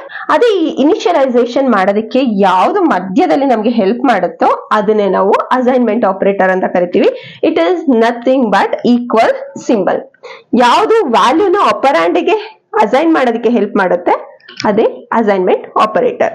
ಸೊ ಸಿಂಪಲ್ ಅಲ್ಲ, ಇಷ್ಟೇ ಈಸಿ ಎಂಟೈರ್ ಪ್ರೋಗ್ರಾಮಿಂಗ್ ಲ್ಯಾಂಗ್ವೇಜ್. ನೀಟಾಗಿ ಕಲಿತಾ ಹೋಗೋಣ. ನೆಕ್ಸ್ಟ್ ಒನ್ ಬಂದು ರಿಲೇಷನಲ್ ಆಪರೇಟರ್. ಸೊ ಪ್ರತಿಯೊಂದು ನೋಡಿ ನೇಮೇ ಡಿಫೈನ್ ಮಾಡ್ತಾ ಇದೆ. ರಿಲೇಷನಲ್ ಒಂದಕ್ಕೊಂದಕ್ಕೆ ಕಂಪೇರ್ ಮಾಡ್ತಾ ಇದೆ, ಒಂದಕ್ಕೊಂದಕ್ಕೆ ಸಂಬಂಧ ಕಲ್ಪಿಸ್ತಾ ಇದೆ. ರಿಲೇಷನಲ್ ಆಪರೇಟರ್ಸ್ ಒಂದು ಆಪರೆಂಡ್ಗೂ ಇನ್ನೊಂದು ಆಪರೆಂಡ್ಗೂ ಏನ್ ಸಂಬಂಧ ಇದೆ ಅಂತ ತಿಳಿಸೋದೇನೆ ರಿಲೇಷನಲ್ ಆಪರೇಟರ್ಸ್. ಇದ್ರಲ್ಲಿ ನಾವು ಕಾಮನ್ಲಿ ಯಾವ್ದಾವ್ದು ಸಿಂಬಲ್ಸ್ ಗಳನ್ನ ನೋಡ್ತಾ ಇರ್ತೀವಿ ಅಂದ್ರೆ ಈಕ್ವಲ್. ಈಗ ನೀವು ಕೇಳ್ಬೋದು ಇದು ಅಸೈನ್ಮೆಂಟ್ ಆಪರೇಟರ್ ಅಲ್ವಾ ಅಂತ. So assignment operator single equals, ಎರಡು ಡಬಲ್ ಈಕ್ವಲ್ಸ್ ಬಂದಾಗ ಎರಡು ಸೈಡ್ ಆಪರೆಂಡ್ಗೆ ಏನೋ ಒಂದು ವ್ಯಾಲ್ಯೂ ಇದೆ ಅಂತ ಅರ್ಥ ಮಾಡಿಸ್ತಾ ಇರುತ್ತೆ. ಸೊ ಕಂಪ್ಯಾರಿಸನ್ ನಡೀತಾ ಇರುತ್ತೆ, ಎರಡು ಆಪರೆಂಡ್ಗೆ ಒಂದೊಂದು ಈಕ್ವಲ್ಸ್ ಇರುತ್ತೆ. ಸೊ ಇದು ರಿಲೇಷನಲ್ ಆಪರೇಟರ್. ಸೊ ಈಕ್ವಲ್ ಮತ್ತೆ ಗ್ರೇಟರ್ ದೆನ್, ಲೆಸರ್ ದೆನ್, ಹಾಗೆ greater than or equal to, lesser than or equal to, ಅಥವಾ ನಾಟ್ ಈಕ್ವಲ್ ಟು. ಇಷ್ಟು ಆಪರೇಟರ್ಸ್ ನ ನಾವಿಲ್ಲಿ ಅಬ್ಸರ್ವ್ ಮಾಡ್ಬೋದು. ಒಂದು ಸಮವಾಗಾದ್ರೂ ಇರ್ಬೋದು, ಇಲ್ಲ ಕಡಿಮೆ ಆದ್ರೂ ಆಗಿರ್ಬೋದು, ಇಲ್ಲ ಹೆಚ್ಚಾದ್ರೂ ಆಗಿರ್ಬೋದು, ಅಥವಾ ಹೆಚ್ಚಿದ್ದು ಸಮವಾಗಾದ್ರೂ ಇರ್ಬೋದು. ಅಂದ್ರೆ for example 5 is equal to 5, 5 greater than or equal to 5 ಈ ರೀತಿ. ಅಥವಾ ಕಮ್ಮಿ ಇದ್ದೂ ಸಮ ಆಗಿರ್ಬೋದು, same way 5 lesser than or equal to 5 ಈ ರೀತಿ. ಅಥವಾ ನಾಟ್ ಈಕ್ವಲ್ ಟು, ಸಮವೇ ಆಗ್ಲಿಲ್ಲ ಈ ರೀತಿ. ಸೊ ಇದನ್ನ ನಾವು ರಿಲೇಷನಲ್ ಆಪರೇಟರ್ ಅಂತ ಕರಿತೀವಿ. ಒಂದಕ್ಕೊಂದಕ್ಕೆ ಏನ್ ಸಂಬಂಧ ಇದೆ ಅಂತ ತಿಳಿಸೋದಕ್ಕೆ ರಿಲೇಷನಲ್ ಆಪರೇಟರ್ ನ ಯೂಸ್ ಮಾಡ್ತೀವಿ. ಈ ಪ್ರೋಗ್ರಾಮ್ ಅಲ್ಲಿ ನೋಡುವಾಗ ನಿಮಗೆ ನೀಟಾಗಿ ಅರ್ಥ ಆಗುತ್ತೆ ಹೇಗೆ ವರ್ಕ್ ಆಗುತ್ತೆ ಅಂತ. For example a greater than b, ಅಥವಾ b lesser than or equal to a ಅಥವಾ b not equal to a, ಈ ರೀತಿ. ಕ್ಲಿಯರ್? ಇದನ್ನ ನೀವು ಪ್ರೋಗ್ರಾಮ್ ಅಲ್ಲಿ ತುಂಬಾ ಸಲ ಅಬ್ಸರ್ವ್ ಮಾಡಿರ್ತೀರಾ, ಹೇಗೆಲ್ಲ ಇದು ಎಕ್ಸ್ಪ್ರೆಷನ್ ವೈಸ್ ಅಲ್ಲಿ ವರ್ಕ್ ಆಗುತ್ತೆ ಅಂತ ನೆಕ್ಸ್ಟ್ ನೋಡೋಣ ಕಮಿಂಗ್ ಅಪ್ ಸೆಷನ್ ಅಲ್ಲಿ. ಈಗ ಇಷ್ಟು ಸಿಂಪಲ್ ಆಗಿ ಅರ್ಥ ಮಾಡ್ಕೊಳ್ಳಿ. ಇನ್ನು ನೆಕ್ಸ್ಟ್ ಬಂದು ಲಾಜಿಕಲ್ ಆಪರೇಟರ್. ಏನು ಲಾಜಿಕಲ್ ಆಪರೇಟರ್ ಅಂತಂದ್ರೆ, ಸೊ ಲಾಜಿಕ್ ಆಗಿ ಥಿಂಕ್ ಮಾಡೋದು, ಲಾಜಿಕ್ ಆಗಿ ಇದು ಯಾವ ರೀತಿ ಸಂಬಂಧ. ಇದರಲ್ಲಿ ನಾವು ಅಂಡ್ ಆರ್ ನಾಟ್ ನ ನೋಡ್ತಾ ಇರ್ತೀವಿ. ಈ ಅಂಡ್ ಪರ್ಸೆಂಟ್ ನಾವಾಗ್ಲೇ ಏನು ಮೆಮೊರಿ ಅಲೋಕೇಶನ್ ಯೂಸ್ ಮಾಡ್ತೀವಿ ಅಂತಂದು ಇದನ್ನೇ ಡಬಲ್ ಟೈಮ್ ಯೂಸ್ ಮಾಡಿದ್ರೆ ಅಂಡ್, ಈ ರೀತಿ ಲೈನ್ಸ್ ನಾವು ಯೂಸ್ ಮಾಡಿದ್ರೆ ಆರ್ ಅಂಡ್ ನಾಟ್, ಈ ರೀತಿ ಸಿಂಬಲ್ಸ್ ಗಳನ್ನ ಯೂಸ್ ಮಾಡ್ಕೊಂಡು ಲಾಜಿಕ್ ನ ಕಂಡುಹಿಡಿಯೋದು. ಇದರಲ್ಲಿ ನಾವು ಮೇನ್ಲಿ ಎರಡು ಕಂಡೀಷನ್ಸ್ ನಂತೂ ಚೆಕ್ ಮಾಡ್ತಾ ಇರ್ತೀವಿ, ಒಂದು ಟ್ರೂ, ಇನ್ನೊಂದು ಫಾಲ್ಸ್. ಸೊ 0 ಬಂದ್ರೆ ನಾವು ಅದನ್ನ ಫಾಲ್ಸ್ ಅಂತ, 1 ಬಂದ್ರೆ ಅದನ್ನ ನಾವು ಟ್ರೂ ಅಂತ ಕಂಪೇರ್ ಮಾಡ್ತಾ ಇರ್ತೀವಿ. ಎರಡರಲ್ಲಿ ಯಾವ್ದಾದ್ರು ಒಂದು ವ್ಯಾಲ್ಯೂ ಟ್ರೂ ಆಗೋಯ್ತು ಅಂತಂದ್ರೆ ಅಂಡ್ ಆಪರೇಟರ್, ಎರಡರಲ್ಲಿ ಯಾವ್ದಾದ್ರು ಒಂದು ವ್ಯಾಲ್ಯೂ ಫಾಲ್ಸ್ ಆಗೋಯ್ತು ಅಂತಂದ್ರೆ ಎಲ್ಲಾ ಫಾಲ್ಸ್ ಆಗೋಗುತ್ತೆ, ಅದು ಆರ್ ಆಪರೇಟರ್. ಎರಡು ಈಕ್ವಲ್ ಆಗ್ಲಿಲ್ಲ ಅಂತಂದ್ರೆ ಅದು ನಾಟ್ ಆಪರೇಟರ್. ಸೊ ಇದನ್ನ ನಾವು ಅಪ್ಕಮಿಂಗ್ ಸೆಷನ್ ನಲ್ಲಿ ಡೀಟೇಲ್ಡ್ ಆಗಿ ತಿಳ್ಕೊಳ್ತೀವಿ, ಕನ್ಫ್ಯೂಸ್ ಆಗೋದ್ ಬೇಡ. ಯಾವ್ದಾದ್ರು ಒಂದು ಟ್ರೂ ಆದ್ರೂ ಸಮೇತ ಪ್ರೋಗ್ರಾಮ್ ಟ್ರೂನೇ, ಅಥವಾ ಯಾವ್ದಾದ್ರು ಒಂದು ಫಾಲ್ಸ್ ಆಯ್ತು ಅಂದ್ರೂ ಪ್ರೋಗ್ರಾಮ್ ಫಾಲ್ಸ್, ಯಾವ್ದನ್ನು ಮ್ಯಾಚ್ ಆಗ್ಲಿಲ್ಲ ಅಂದ್ರೆ ಪ್ರೋಗ್ರಾಮ್ ಇಸ್ ನಾಟ್ ಈಕ್ವಲ್, ಅಷ್ಟೇನೆ. ಲಾಜಿಕಲ್ ಥಿಂಕಿಂಗ್ ಗೆ ಲಾಜಿಕಲ್ ಆಪರೇಟರ್ಸ್ ನ ಯೂಸ್ ಮಾಡ್ತೀವಿ. And as already discussed, increment decrement operators ನ ಯೂಸ್ ಮಾಡ್ತೀವಿ. ಪ್ಲಸ್ ಪ್ಲಸ್ ಮೈನಸ್ ಮೈನಸ್ ಇದನ್ನ ನಾವು ಇನ್ಕ್ರಿಮೆಂಟ್ ಅಂಡ್ ಡಿಕ್ರಿಮೆಂಟ್ ಆಪರೇಟರ್ಸ್ ಅಂತ ಕರಿತೀವಿ. ಸೊ ಇದು ನೆಕ್ಸ್ಟ್ ಟೈಪ್, ಇನ್ಕ್ರಿಮೆಂಟ್, ಅಡಿಷನ್ ಮಾಡಿ ಇನ್ಕ್ರಿಮೆಂಟ್ ಮಾಡೋದು. For example a is equal to 1 ಅಂತ ಫಸ್ಟ್ ಗೆ ಅಸೈನ್ ಮಾಡಿರ್ತೀವಿ. ಫಾರ್ ಲೂಪ್ ನ ನಾವು ಅಬ್ಸರ್ವ್ ಮಾಡಿದ್ರೆ ನೀಟಾಗಿ ನಮ್ಗೆ ಇದು ಗೊತ್ತಾಗುತ್ತೆ, ಎಕ್ಸ್ಪ್ರೆಷನ್ ನಡೀತಾ ಇರುತ್ತೆ ಅದರಲ್ಲಿ, where a is less than or equal to 1, a plus plus, ಈ ರೀತಿ ನಡೀತಾ ಇರುತ್ತೆ. A is equal to 1, a less than or equal to 1, a plus plus, ಈ ರೀತಿ ಏನ್ ನಡೀತಾ ಇರುತ್ತೆ ಇದನ್ನ ನಾವು ಇನ್ಕ್ರಿಮೆಂಟ್ ಆಪರೇಟರ್ಸ್ ಅಂತ ಕರಿತೀವಿ. ಸೊ ಈ ಎ ಪ್ಲಸ್ ಪ್ಲಸ್ ಏನಾಗುತ್ತೆ, ನೆಕ್ಸ್ಟ್ ಲೈನ್ ನಲ್ಲಿ ಎ ಇಸ್ ಈಕ್ವಲ್ ಟು 1 ಇದ್ದಿದ್ದು ಎ ಇಸ್ ಈಕ್ವಲ್ ಟು 2 ಆಗೋಗುತ್ತೆ.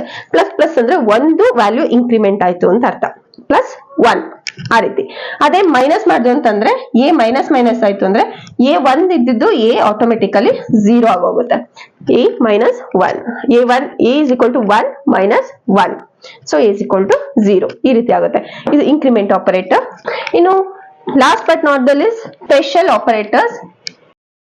ಆಸ್ ಆಲ್ರೆಡಿ ಡಿಸ್ಕಸ್, ನಾವು ಆಂಪರ್ಸೆಂಟ್, ಪಾಯಿಂಟ್ ಮತ್ತೆ ಕಾಮನ್ ಆಗ್ಲೇನೆ ಡಿಸ್ಕಸ್ ಮಾಡಿದ್ದು ಇವೇ special operators.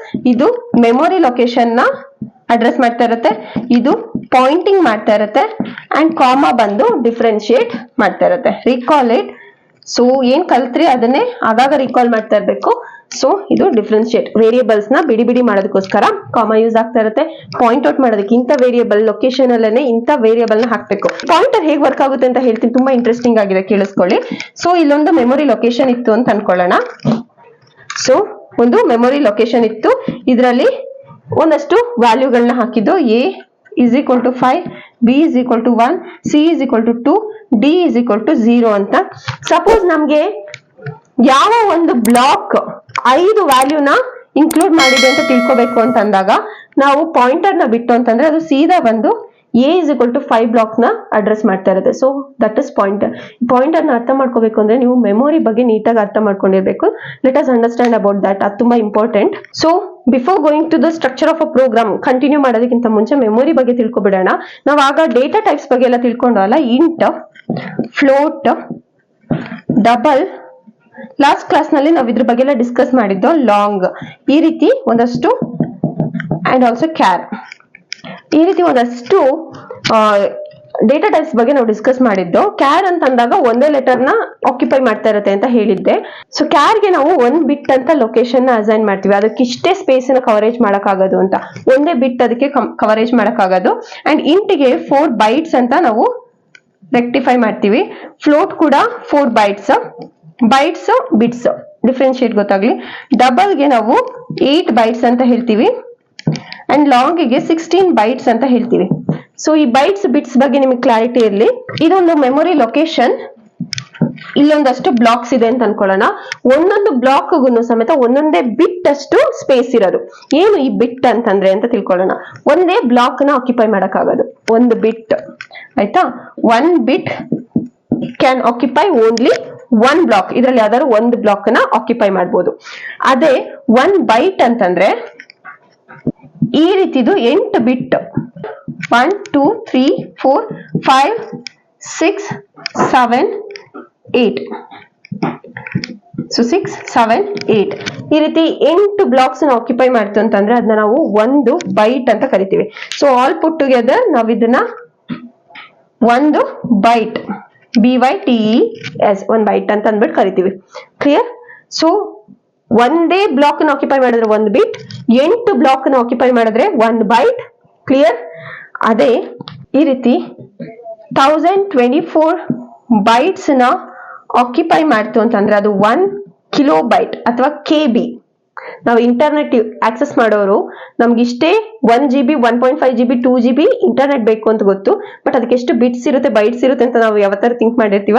So 1024 bites ಇರಿದ್ರೆ 1 KB ಅದ್ ನಿಮ್ಗೆ 1 ಸೆಕೆಂಡ್ ಅಥವಾ ಫ್ರಾಕ್ಷನ್ ಆಫ್ ಸೆಕೆಂಡ್ ಅಲ್ಲಿ ಖಾಲಿಯಾಗಿ ಹೋಗುತ್ತೆ. ಸೊ ಇಂಥದ್ದೇ 1024 KB ಅಂದ್ರೆ ಕಿಲೋಬೈಟ್ಸ್ ಸೇರಿದ್ರೆ 1 ಮೆಗಾಬೈಟ್ ಅಂದ್ರೆ 1 MB. ಇಂಥದೇ 1024 ಮೆಗಾಬೈಟ್ ಸೇರಿದ್ರೆ ಅದು 1 GB. ಕ್ಲಿಯರ್? ಅಗೇನ್ 1024 GB ಸೇರಿದ್ರೆ 1 ಟೆರಾಬೈಟ್ ಅಥವಾ 1 TB. ಸೊ ಇವೆಲ್ಲ ಮೆಮೊರಿ ಅಲೋಕೇಶನ್ಸ್. ನಾವ್ ಆಗ್ಲೇ ಹೇಳ್ದು ಇಂಟಿಗೆ 4 ಬೈಟ್ಸ್ ಅಂತ, ಇಂಟಿಗೆ 4 ಬೈಟ್ಸ್. ಸೊ ಅಂದ್ರೆ ಎಷ್ಟಾಯ್ತು? 4 into 8 ಸ್ಪೇಸಸ್ ಅಂದ್ರೆ 32 ಬ್ಲಾಕ್ಸ್ ಅದು ಕವರ್ ಮಾಡ್ತು ಅಂತ ಅರ್ಥ. ಫ್ಲೋಟ್ಗುನು ಇಂಟುಗುನು 4 ಬೈಟ್ಸ್.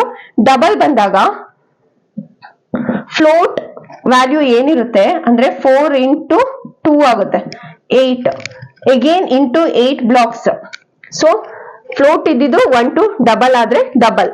ಅದೇ ಲಾಂಗ್ ಡೇಟಾ ಟೈಪ್ ಬಂತು ಅಂದಾಗ ಡಬಲ್ ಇದ್ದಿದ್ದು ಡಬಲ್ ಆಗುತ್ತೆ ಅಂದ್ರೆ 16 ಬೈಟ್ಸ್. 4 into 2 ಡಬಲ್ ಆಗುತ್ತೆ, ಡಬಲ್ ಇಂಟು 2 ಅಂದ್ರೆ 8 into 2 16 ಅದು ಲಾಂಗ್ ಆಗುತ್ತೆ. ಸೊ ಬೈಟ್ಸ್ ಹೇಗೆ ಆಕ್ಯುಪೈ ಮಾಡ್ತಾ ಇದೆ ಅನ್ನೋದು ನೀಟಾಗಿ ಗೊತ್ತಿರಬೇಕು. So coming back to structure of a program, ವಾಪಸ್ ಬಂದ್ಬಿಡೋಣ ಲೈಬ್ರರಿ ಫಂಕ್ಷನ್ ಇಂದ ಬಿಟ್ಟಿದ್ದು. ಸೊ ಹ್ಯಾಶ್ ಇನ್ಕ್ಲೂಡ್ stdio.h ಅಥವಾ conio.h ಯೂಸ್ ಮಾಡ್ದು ಅಂತ ಅನ್ಕೊಳ್ಳೋಣ. conio.h as I already said ಈ ಲೈಬ್ರರಿ ಒಳಗಡೆ ಇರೋ ಫಂಕ್ಷನ್ ನಾವು ಲೈಬ್ರರಿ ಫಂಕ್ಷನ್ ಅಂತ ಕರಿತೀವಿ. ಇದೆರಡನ್ನು ಸೇರಿಸಿ ಹೆಡರ್ ಫೈಲ್ಸ್ ಅಂತ ಕರಿತೀವಿ. Since it's at the head of the program, so head of the program ಅಲ್ಲಿ ಬರುತ್ತೆ, ಹಾಗಾಗಿ ಇದನ್ನ ಹೆಡರ್ ಫಂಕ್ಷನ್ ಅಂತ ಕರಿತೀವಿ. ಇದಾಗ್ತಾ ಇದ್ದಾಗೆ ನಾವು ರೆಗ್ಯುಲರ್ ಆಗಿ ಒಂದು ಕೆಲಸ ಮಾಡ್ತೀವಿ, void main. So void main. So void commonly used word avoid. Avoid ಏನ್ ಮೀನಿಂಗ್ ಅವಾಯ್ಡ್ಗೆ? ಸೊ ಅಲ್ಲಿ ಏನು ಇಲ್ಲ ಅಂತ, ಏನು ಇಲ್ಲ, ತಿರಸ್ಕಾರ, ಖಾಲಿ ಅಂತ ಅರ್ಥ. ಸೊ ಅದೇನೆ ಅ ವಾಯ್ಡ್. ಅ ವಾಯ್ಡ್. ಸೊ ಏನು ಇಲ್ಲ, ಯಾವ ಒಂದು ವ್ಯಾಲ್ಯೂನು ಇದು ರಿಟರ್ನ್ ಮಾಡ್ತಾ ಇರಲ್ಲ, ಇದರಲ್ಲಿ ಏನು ಉಳ್ಕೊಳ್ಳೋದಿಲ್ಲ. ರಿಸಲ್ಟ್ ಅಂದ್ರೆ ಏನ್ ಮೀನಿಂಗ್ ಅಂತ ಹೇಳ್ತೀನಿ ಕೇಳಿಸ್ಕೊಳ್ಳಿ. ಒನ್ಸ್ ನೀವು ಪ್ರೋಗ್ರಾಮ್ ಎಲ್ಲ ಎಕ್ಸಿಕ್ಯೂಟ್ ಮಾಡಿ ಔಟ್ಪುಟ್ ನೋಡ್ತಿರಲ್ಲ, ಒಂದೇ ಸಲ ನೀವು ಔಟ್ಪುಟ್ ನೋಡಕ್ಕಾಗೋದು. ಯಾಕೆ? ನೀವು ಇನ್ನೊಂದು ಸೆಕೆಂಡ್ ವ್ಯಾಲ್ಯೂ ಹಾಕಕ್ ಮುಂಚೆ ಎಂಟರ್ ಬಟನ್ ಕೊಡ್ತಾ ಇದ್ದ ಹಾಗೆ ಟರ್ಮಿನೇಟ್ ಆಗೋಗುತ್ತೆ ಪ್ರೋಗ್ರಾಮ್. ಯಾವತ್ತಾರು ಥಿಂಕ್ ಮಾಡಿದೀರಾ? ಸೊ ಇದು ಟರ್ಮಿನೇಟ್ ಆಗೋದು ಈ ರೀಸನ್ಗೆ. ಮೇನ್ ಫಂಕ್ಷನ್ ಅಲ್ಲಿ ನಾವು ವಾಯ್ಡ್ ಕೊಟ್ಟಿರ್ತೀವಿ, ಕೆಳಗಡೆ ಎಂಡ್ ಆಫ್ ದ ಪ್ರೋಗ್ರಾಮ್ ನಲ್ಲಿ ರಿಟರ್ನ್ ಕೊಟ್ಟಿರ್ತೀವಿ. ಹಾಗಾದ್ರೆ ಇದೆರಡನ್ನ ಕೊಡ್ಲಿಲ್ಲ ಅಂತಂದ್ರೆ ಅದು ಟರ್ಮಿನೇಟ್ ಆಗಲ್ವಾ ಅಂತ ಕೇಳಿದ್ರೆ, ಇದೆರಡನ್ನು ಕೊಡದೆ ಹೋಯ್ತು ಅಂತಂದ್ರೆ, ಫಾರ್ ಎಕ್ಸಾಂಪಲ್ ಕೆಳಗೆ ರಿಟರ್ನ್ ಕೊಡ್ಲಿಲ್ಲ ಅಂತಂದ್ರೆ, ವಾಯ್ಡ್ ಮೇಲೆ ಕೊಡ್ಲಿಲ್ಲ ಅಂತಂದ್ರೆ ಪ್ರೋಗ್ರಾಮ್ ಎಕ್ಸಿಕ್ಯೂಟ್ ಆಗಲ್ಲ, ಎರರ್ ತೋರಿಸುತ್ತೆ. ಬಟ್ ವಾಯ್ಡ್ ಮೇನ್ ಕೊಡೋ ಉದ್ದೇಶ ಏನು ಅಂತಂದ್ರೆ, ಪ್ರೋಗ್ರಾಮ್ ಒನ್ಸ್ ಟರ್ಮಿನೇಟ್ ಆಗುವಾಗ ಯಾವುದೇ ರಿಸಲ್ಟ್ ನ ಅದು ಉಳಿಸ್ಕೊಳ್ಳಲ್ಲ. ಅಗೇನ್ ನೀವು ಅದೇ ಪ್ರೋಗ್ರಾಮ್ ನ ಹೊಸದಾಗಿ ರನ್ ಮಾಡಿದಾಗ ಹೊಸದಾಗಿ ಪ್ರಾಂಪ್ಟ್ ತೋರಿಸುತ್ತೆ. ಯಾವುದೇ ಹಳೆ ರಿಸಲ್ಟ್ ಗಳಲ್ಲಿ ಸ್ಟೋರ್ ಆಗಿರಲ್ಲ, ಲೊಕೇಶನ್ ನ ಪೂರ್ತಿ ಇರೇಸ್ ಮಾಡ್ಕೊಳ್ಳುತ್ತೆ. ನೀವ್ ಏನೇ ವ್ಯಾಲ್ಯೂ ಕೊಟ್ಟಿರಿ, 10 15 16 ಏನೇ ಕೊಟ್ಟಿರಿ, ಅಗೇನ್ ನೀವು ಅದೇ ಪ್ರೋಗ್ರಾಮ್ ನ ರನ್ ಮಾಡುವಾಗ ಆ ವ್ಯಾಲ್ಯೂ ಪೂರ್ತಿ ವ್ಯಾನಿಶ್ ಆಗೋಗಿರುತ್ತೆ. ಸೊ ಅದೇ ಮೇನ್ ರೀಸನ್ ನಾವು ವಾಯ್ಡ್ ಮೇನ್ ಅನ್ನು ಯೂಸ್ ಮಾಡೋದು. ಸೊ ಮೇನ್ ಬಂದು ಒಂದು ಫಂಕ್ಷನ್, ವಾಯ್ಡ್ ಅಂಡ್ ಮೇನ್ ಬಂದು ಎರಡು ಕೀವರ್ಡ್ ಗಳು, ವಾಯ್ಡ್ ಮತ್ತೆ ಮೇನ್. ಅದಾದ್ಮೇಲೆ ನಾವು ಪ್ಯಾರಂಥೆಸಿಸ್ ನ ಯೂಸ್ ಮಾಡ್ಬಿಟ್ಟು, ಬ್ರಾಕೆಟ್ಸ್ ನ ಯೂಸ್ ಮಾಡ್ಬಿಟ್ಟು ವಾಯ್ಡ್ ಮೇನ್ ಫಂಕ್ಷನ್ ನ ಓಪನ್ ಮಾಡ್ಕೊಳ್ತೀವಿ. ದಿಸ್ ಮೀನ್ಸ್ ಒಂದು ಮೇನ್ ಫಂಕ್ಷನ್ ಸ್ಟಾರ್ಟ್ ಆಗ್ತದೆ, ಪ್ರೋಗ್ರಾಮ್ ನ ಮೇನ್ ಸ್ಟ್ರಕ್ಚರ್ ಸ್ಟಾರ್ಟ್ ಆಗ್ತದೆ ಅಂತ ಅರ್ಥ. ಇಲ್ಲಿಂದ ಮೇನ್ ಪ್ರೋಗ್ರಾಮ್ ಬಾಡಿ ಓಪನ್ ಆಯ್ತು ಅಂತ. ಬಟ್ ಪ್ರೋಗ್ರಾಮ್ ಬಾಡಿ ಓಪನ್ ಆಗೋದಕ್ಕೆ ನಾವು ಇನ್ನೊಂದು ಕೆಲಸ ಮಾಡ್ಬೇಕು, ಅದು ಕರ್ಲಿ ಬ್ರೇಸ್ ನ ಓಪನ್ ಮಾಡ್ಬೇಕು, ಸ್ಟ್ರಕ್ಚರ್ ನ ಓಪನ್ ಮಾಡ್ಬೇಕು. ಸೊ ಈ ಸ್ಟ್ರಕ್ಚರ್ ಇಲ್ಲಿ ಓಪನ್ ಆಗಿದ್ದು ಎಂಡ್ ಆಫ್ ದ ಪ್ರೋಗ್ರಾಮ್ ನಲ್ಲಿ ಕ್ಲೋಸ್ ಆಗುತ್ತೆ. ಅದಾದ ಮೇಲೆ ನಾವು ವೇರಿಯೇಬಲ್ ನ ಡಿಕ್ಲೇರ್ ಮಾಡ್ತೀವಿ. ಸೊ ಆಗ್ಲೇ ಮಾಡಿದ ಹಾಗೆ ಇಂಟ್ a, b ಅಂತ ಡಿಕ್ಲೇರ್ ಮಾಡ್ತೀವಿ. ಡಿಕ್ಲೇರೇಷನ್ ಟೈಮ್ ಅಲ್ಲೇ ನಾವು ಬೇಕಾದ್ರೆ ಈ int a is equal to 10, b is equal to 15 ಅಂತ ಕೊಟ್ಕೋಬಹುದಿತ್ತು. ಅದನ್ನು ಮಾಡ್ಬೋದು. ಇಲ್ಲ ಅಂತಂದ್ರೆ ಡಿಕ್ಲರೇಷನ್ ಆದ ಮೇಲೆ a is equal to 10, b is equal to 15 ಅಂತ ಕೊಟ್ಟು ಅಂದ್ರೆ ಇದು ಇನಿಷಿಯಲೈಸೇಷನ್. ಕ್ಲಿಯರ್? ಇನಿಷಿಯಲೈಸೇಷನ್. ಅದಾದ್ಮೇಲೆ ನಾವೇನಾದ್ರೂ ಆಪರೇಟರ್ಸ್ ನ ಯೂಸ್ ಮಾಡ್ತೀವಿ ಅಂತಂದ್ರೆ arithmetic operator, for example sum is equal to a plus b ಅಂತ ಕೊಟ್ಟು ಅಂತ ಅನ್ಕೊಳ್ಳೋಣ. ಸೊ ಒಂದು ಅರಿಥ್ಮೆಟಿಕ್ ಆಪರೇಟರ್ ನ ಯೂಸ್ ಮಾಡ್ದು. ಅದಾದ್ಮೇಲೆ ಒಂದು ಪ್ರಿಂಟ್ ಫಂಕ್ಷನ್ ನ ಯೂಸ್ ಮಾಡ್ತೀವಿ. ಸಪೋಸ್ ಸಮ್ ಆಯ್ತು, ನೀನು ಔಟ್ಪುಟ್ ವಿಂಡೋನಲ್ಲಿ ನನ್ಗೊಂದು ಪ್ರಾಂಪ್ಟ್ ಫಸ್ಟ್ ತೋರಿಸ್ಬೇಕು. ದ ಸಮ್ ಈಸ್ ಅಂತ ಅಂದ್ಬಿಟ್ಟು ಒಂದು ಮೆಸೇಜ್ ನ ತೋರಿಸ್ಬೇಕು ಅಂತಂದ್ರೆ ಅವಾಗ ಡಬಲ್ ಕೋಟ್ಸ್ ನ ಯೂಸ್ ಮಾಡ್ತೀವಿ. ಯಾಕೆ? ನಾವು ಸ್ಟ್ರಿಂಗ್ ವ್ಯಾಲ್ಯೂನ ಹಾಕ್ತಾ ಇದೀವಿ ಅಲ್ಲಿ. The sum is colon double quote close. ಇಲ್ಲಿಗೆ ನಮ್ಮ ಸ್ಟ್ರಿಂಗ್ ಸ್ಟ್ರಕ್ಚರ್ ಮುಗೀತು. ಕಾಮ, ಈಗ ಅದನ್ನ ಡಿಫ್ರೆನ್ಶಿಯೇಟ್ ಮಾಡ್ತಾ ಇದೀವಿ. ಸ್ಟ್ರಿಂಗ್ ಮುಗೀತು. ಈಗ ಇಲ್ಲಿ ನಾವೊಂದು ವ್ಯಾಲ್ಯೂನ ಡಿಕ್ಲೇರ್ ಮಾಡು, ವ್ಯಾಲ್ಯೂನ ತಗೋ, ಫೆಚ್ ಮಾಡು ಅಂತ ಅಂದ್ಬಿಟ್ಟು ಪ್ರಿಂಟ್ ಅಲ್ಲಿ ಹೇಳ್ತಾ ಇದೀವಿ, ಪ್ರಿಂಟ್ ಎಫ್ ಅಲ್ಲಿ. ಸೊ ಅದು ಸಮ್. ಇಲ್ಲಿಂದ ಬಂತು ಈ ಸಮ್. ಈ ಸಮ್ ನ ಇಲ್ಲಿಗೆ ತಗೊಳ್ತಾ ಇದೆ. Sum is equal to a plus b ಅಂದ್ರೆ 10 ಪ್ಲಸ್ 50. ಸೊ ಇದಾದ್ಮೇಲೆ ಸ್ಕ್ಯಾನ್ ಎಫ್ ಅಲ್ಲಿ ಪರ್ಸೆಂಟೇಜ್ ಡಿ, ಇದನ್ನು ನಾನು ಡಬಲ್ ಕೋಟ್ಸ್ ನಲ್ಲೇ ಹಾಕ್ತೀನಿ. ಪರ್ಸೆಂಟೇಜ್ ಡಿ, ಈ ಡಿ ಏನು ಅಂತ ತಿಳ್ಕೊಳ್ಳೋ ಟೈಮ್. ಸೊ ಸಿ ಪ್ರೋಗ್ರಾಮ್ ನಲ್ಲಿ ಎರಡು ವಿಭಿನ್ನವಾದ ಒಂದು ಸ್ಪೆಸಿಫೈಯರ್ಸ್ ಮತ್ತೆ ಎಸ್ಕೇಪ್ ಕ್ಯಾರೆಕ್ಟರ್ಸ್ ಅಂತ ಅನ್ನೋ ಒಂದು ಫೀಚರ್ ಇದೆ. ಸೊ ಸ್ಪೆಸಿಫೈಯರ್ ಅಂದ್ರೆ ನಾವ್ ಏನನ್ನ ಬಳಸ್ತಾ ಇದೀವಿ ಅನ್ನೋದನ್ನ ಕಂಪೈಲರ್ಗೆ ಅರ್ಥ ಮಾಡಿಸೋದು. ಎಸ್ಕೇಪ್ ಅಂತಂದ್ರೆ ನಾವು ಅದರಿಂದ ತಪ್ಪಿಸ್ಕೊಳ್ಳೋದು. ನಿಮ್ಗೆ ಆಲ್ರೆಡಿ ಎಸ್ಕೇಪ್ ಮೀನಿಂಗ್ ಅಂತ ಗೊತ್ತಿದೆ. ಬಟ್ ಈ ಸ್ಪೆಸಿಫೈಯರ್ ಹೇಗ್ ವರ್ಕ್ ಆಗುತ್ತೆ ಅಂತ ನೋಡೋಣ. ಈ ಪರ್ಸೆಂಟೇಜ್ ಡಿ ನ ನಾವು ಇಂಟೀಜರ್ ವ್ಯಾಲ್ಯೂಗಳನ್ನ ಬಳಸಬೇಕಾದ್ರೆ ಯೂಸ್ ಮಾಡ್ತೀವಿ. ಅದೇ ಪರ್ಸೆಂಟೇಜ್ ಎಸ್ ನ ಸ್ಟ್ರಿಂಗ್ ವ್ಯಾಲ್ಯೂಗಳನ್ನ ಯೂಸ್ ಮಾಡ್ಬೇಕಾದ್ರೆ ಬಳಸ್ತೀವಿ. ಪರ್ಸೆಂಟೇಜ್ ಸಿ ನ ಕ್ಯಾರೆಕ್ಟರ್ ಬಳಸಬೇಕಾದ್ರೆ ಯೂಸ್ ಮಾಡ್ತೀವಿ. ಅದೇ ಪರ್ಸೆಂಟೇಜ್ ಎಫ್ ನ ಫ್ಲೋಟ್ ವ್ಯಾಲ್ಯೂಗಳನ್ನ ಯೂಸ್ ಮಾಡ್ಬೇಕಾದ್ರೆ ಬಳಸ್ತೀವಿ, ಸ್ಪೆಸಿಫೈ ಮಾಡೋದಕ್ಕೆ ಬಳಸ್ತೀವಿ. ಇನ್ನೊಂದಿದೆ ಪರ್ಸೆಂಟೇಜ್ ಡಾಟ್ ಟು ಎಫ್ ಅಂತ. ಫಾರ್ ಎಕ್ಸಾಂಪಲ್ 1000 ಡಾಟ್ 20 ಪೈಸಾ ಅಂತ ಹೇಳ್ದು. ಈ 2 ಡೆಸಿಮಲ್ ವ್ಯಾಲ್ಯೂಸ್ ಇಲ್ಲಿ 2, ಈ 2 ಬಂದು ಇಲ್ಲಿ 2 ಡೆಸಿಮಲ್ ವ್ಯಾಲ್ಯೂಸ್. ಅದಾದ್ಮೇಲೆ ಇದು ಫ್ಲೋಟ್ ಇನ್ನೂ ಆಗಬಹುದು ಅನ್ನೋದಕ್ಕೋಸ್ಕರ ನಾವ್ ಏನ್ ಯೂಸ್ ಮಾಡ್ತೀವಿ, ಎಫ್ ನ ಇಲ್ಲಿ ಯೂಸ್ ಮಾಡ್ತೀವಿ. So that is 2 decimal f, point after 2f percentage. ಇದು floating with decimal values, decimal values. Clear? So float ಆಗುತ್ತೆ ಅಲ್ವಾ, ಹೆಂಗಿದ್ರು ಫ್ಲೋಟ್ ಆಗುತ್ತಲ್ವಾ ಅಂತ ಕೇಳ್ತೀರಾ. ಹೌದು, 1000.00000 ಅಂತ ಕೊಡೋದು ಬೇರೆ. 2 ಪರ್ಟಿಕ್ಯುಲರ್ 2 ಡೆಸಿಮಲ್ಸ್ ನ ಮಾತ್ರ ಫೆಚ್ ಮಾಡ್ಕೊ, ಅಷ್ಟೇ ಸಾಕು, ಜಾಸ್ತಿ ಬೇಡ ಅಂತ ಹೇಳೋದಾದ್ರೆ 2f ನ ಯೂಸ್ ಮಾಡ್ತೀವಿ. ಕ್ಲಿಯರ್? ಸೊ ಇದಿಷ್ಟು ಸ್ಪೆಸಿಫೈಯರ್ಸ್. ಅದನ್ನ ನಾನು ಇಲ್ಲಿ ಯೂಸ್ ಮಾಡ್ತಾ ಇದ್ದೀನಿ ಪರ್ಸೆಂಟೇಜ್ ಡಿ. ಯಾಕೆಂತಂದ್ರೆ ನಾನು ಇಲ್ಲಿ ಇಂಟ್ ವೇರಿಯೇಬಲ್ ನ ಡಿಕ್ಲೇರ್ ಮಾಡಿರೋದು, ಇಂಟೀಜರ್ ಯೂಸ್ ಮಾಡ್ತಾ ಇದ್ದೀನಿ. Percentage d comma and percent sum. ಯಾಕೆ and percent sum? and percent ಈ ಲೊಕೇಶನ್ ನ ರೆಕ್ಟಿಫೈ ಮಾಡ್ತದೆ. ಸಮ್ ಎಲ್ಲಿ ನಡೀತು ಆ location, special operator. So location ನ ರೆಕ್ಟಿಫೈ ಮಾಡ್ತದೆ, ಸಮ್ ನ ಇಲ್ಲಿ ಸ್ಕ್ಯಾನ್ ಮಾಡ್ಕೊಂತ. ಈ ಸ್ಕ್ಯಾನ್ ಎಫ್ ಮತ್ತೆ ಪ್ರಿಂಟ್ ಎಫ್ ಏನ್ ಯೂಸ್ ಮಾಡಿದ್ವಲ್ಲ ನಾವು, scan F and print F ಈ ಫಂಕ್ಷನ್ಸ್ ಗಳನ್ನ ನಾವು ಇಲ್ಲೇನೆ ಸ್ಟ್ಯಾಂಡರ್ಡ್ ಇನ್ಪುಟ್ ಔಟ್ಪುಟ್ ಅಂದ್ರೆ stdio.h ಹೆಡರ್ ಫೈಲ್ ನಲ್ಲಿ ಯೂಸ್ ಮಾಡಿರೋದ್ರಿಂದ ಇಲ್ಲಿ ಬಳಸ್ತಾ ಇದೀವಿ. ಇಲ್ಲ ಅಂದಿದ್ರೆ ನಾವು ಇಲ್ಲಿ ಬಳಸಕ್ ಆಗ್ತಾ ಇರ್ಲಿಲ್ಲ. ಸೊ ಪ್ರಿಂಟ್ ಮಾಡು, ನಂದೊಂದು ಪ್ರಾಂಪ್ಟ್ ಮೆಸೇಜ್ ಇದೆ ದ ಸಮ್ ಇಸ್ ಅಂತ. ಅದಾದ್ಮೇಲೆ ಸಮ್ ವ್ಯಾಲ್ಯೂನ ಸ್ಕ್ಯಾನ್ ಮಾಡು, ಎಲ್ಲಿಂದ a is equal to 10, b is equal to 15 ಎರಡನ್ನ ಸಮ್ ಮಾಡಿದ್ರೆ 25 ಆಗುತ್ತೆ. ಆ ರಿಸಲ್ಟ್ ವ್ಯಾಲ್ಯೂನ ಔಟ್ಪುಟ್ ನಲ್ಲಿ ತೋರಿಸ್ಬೇಕು ನೀನು, ದ ಸಮ್ is 25 ಅಂತ. ಸೊ ಅವಾಗ ಬರುತ್ತೆ ನಮ್ಮ output the sum is colon 25 ಅಂತ. ಸೊ ಇಲ್ಲಿ ರಿಟರ್ನ್ 0 ಕೊಡ್ತಾ ಇದೀವಿ, ಯಾಕೆಂದ್ರೆ ಕಡೆದಾಗಿ ಒಂದೇ ಸಲಕ್ಕೆ ಟರ್ಮಿನೇಟ್ ಆಗ್ಬಿಡ್ಬೇಕು. ಎಂಟರ್ ಕೊಡ್ತಾ ಇದ್ದ ಹಾಗೇನೆ ಎಲ್ಲ ವ್ಯಾನಿಶ್ ಆಗ್ಬೇಕು ಅಂತ ಬಾಡಿ ಆಫ್ ದ ಪ್ರೋಗ್ರಾಮ್ ನ ಕರ್ಲಿ ಬ್ರೇಸ್ ಇಂದ ಕ್ಲೋಸ್ ಮಾಡ್ತಾ ಇದೀವಿ. ಪ್ರೋಗ್ರಾಮ್ ನ ಅಲ್ಲಿಗೆ ಮುಗಿಸ್ಕೊಳ್ತಾ ಇದೀವಿ.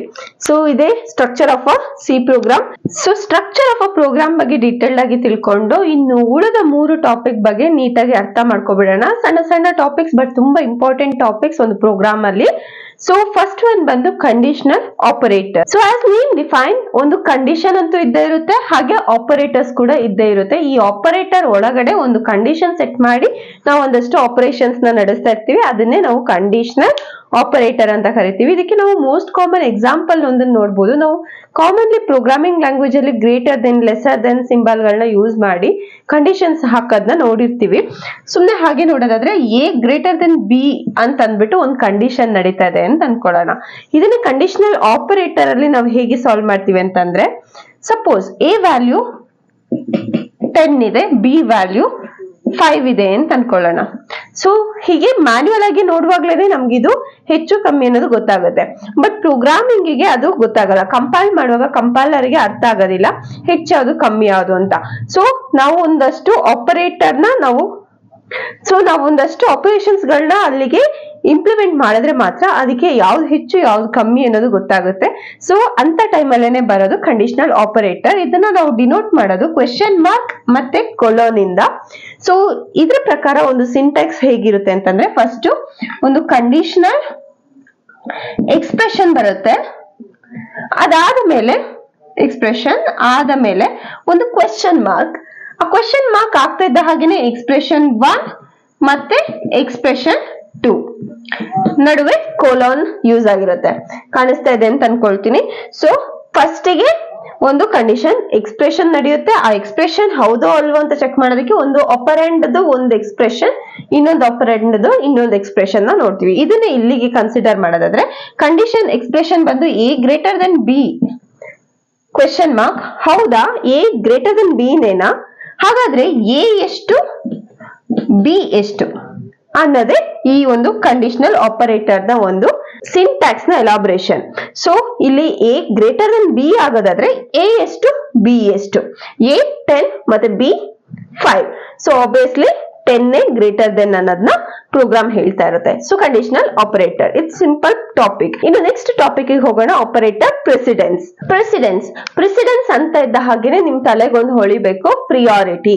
ಸೊ ಆಪರೇಟರ್ ಪ್ರಿಯಾರಿಟಿ ಅಂತ ಅನ್ಕೊಳ್ಳೋಣ. ಒಂದು ಸಿಂಪಲ್ ಮ್ಯಾಥಮೆಟಿಕಲ್ ಎಕ್ಸ್ಪ್ರೆಷನ್ ಅಥವಾ ಒಂದು ಪ್ರಾಬ್ಲಮ್ ನ ನಾವು ನೋಡಿದ್ಮೇಲೆ ಮ್ಯಾಥಮೆಟಿಕಲ್ ಫಾರ್ಮ್ ಅಲ್ಲಿ ನಾವು ಅದನ್ನ ಹೇಗೆ ಸಾಲ್ವ್ ಮಾಡ್ತೀವಿ ಅಂತ ಜಡ್ಜ್ ಮಾಡ್ತಾ ಪ್ರೋಗ್ರಾಮಿಂಗ್ ಲ್ಯಾಂಗ್ವೇಜ್ ಅಲ್ಲಿ ಹೇಗೆ ಅದನ್ನ ಸಾಲ್ವ್ ಮಾಡಬಹುದು ಅನ್ನೋದನ್ನು ಕೂಡ ಜಡ್ಜ್ ಮಾಡೋಣ.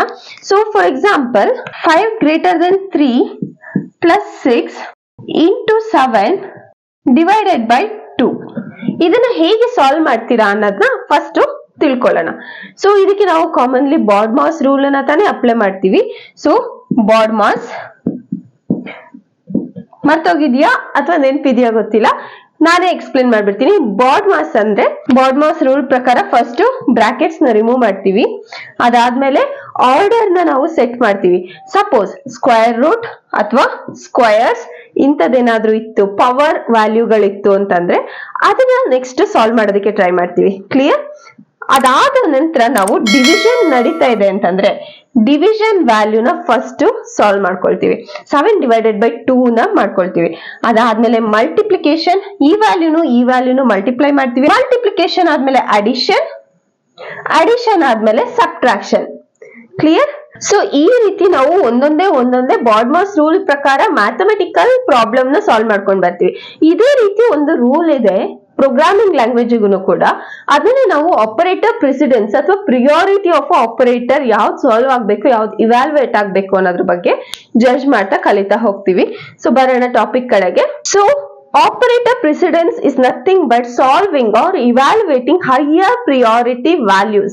ಅಥವಾ ಯಾವುದಕ್ಕೆ higher priority ಇರುತ್ತೆ ಅಂತ ಒಂದಷ್ಟು ಆಪರೇಟರ್ಸ್ ಗಳನ್ನ ಫಸ್ಟ್ ಸಾಲ್ವ್ ಮಾಡ್ಕೊಂಡು ನೆಕ್ಸ್ಟ್ ಲೋವೆಸ್ಟ್ ಪ್ರಿಯಾರಿಟಿ ಇರುವಂತದನ್ನ ನೆಕ್ಸ್ಟ್ ಸಾಲ್ವ್ ಮಾಡ್ಕೊಂಡು ಬರೋದೇನೆ operator precedence. Priority wise solve ಮಾಡ್ಕೊಂಡು ಬರೋದು, ಆಪರೇಟರ್ಸ್ ನ ಸಾಲ್ವ್ ಮಾಡ್ಕೊಂಡು ಬರೋದು. ಸೊ ಇದು ಹೇಗೆ ವರ್ಕ್ ಆಗುತ್ತೆ ನನ್ನ ತಿಳ್ಕೊಳ್ಳೋಣ. ಫಸ್ಟ್ ಗೆ ಅರಿಥಮೆಟಿಕ್. ಸೊ ನಮಗ್ ಗೊತ್ತಿದೆ ಯಾವ್ದೆಲ್ಲ ಆಪರೇಟರ್ಸ್ ಗಳನ್ನ ನಾವು ಕಾಮನ್ಲಿ ನೋಡ್ತೀವಿ.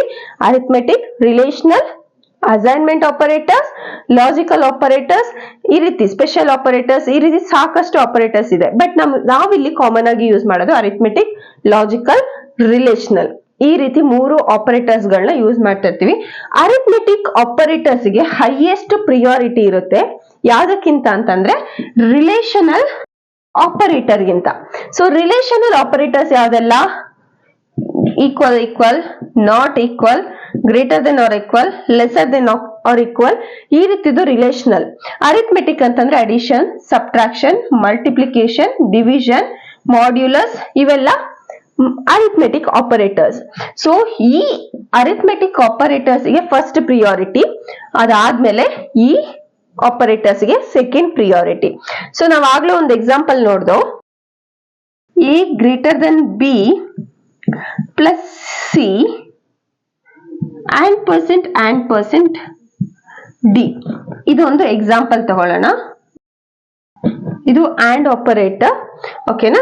ಇಲ್ಲಿ ನಾವು ಕಾಮನ್ಲಿ ಯಾವ್ದೆಲ್ಲ ಆಪರೇಟರ್ಸ್ ನ ಅಬ್ಸರ್ವ್ ಮಾಡ್ಬೋದು, ಅರಿಥ್ಮೆಟಿಕ್ ಆಪರೇಟರ್ಸ್ ನ ಅಬ್ಸರ್ವ್ ಮಾಡ್ಬೋದು, ರಿಲೇಶನಲ್ ಆಪರೇಟರ್ ನ ಅಬ್ಸರ್ವ್ ಮಾಡ್ಬೋದು, ಹಾಗೆ ಲಾಜಿಕಲ್ ಅಂಡ್, ಆರ್, ನಾಟ್, ನಾರ್, ಎಕ್ಸಾರ್ ಇಂಥದ್ನೆಲ್ಲ ಲಾಜಿಕಲ್ ಆಪರೇಟರ್ಸ್ ಅಲ್ಲಿ ಅಬ್ಸರ್ವ್ ಮಾಡ್ಬೋದು.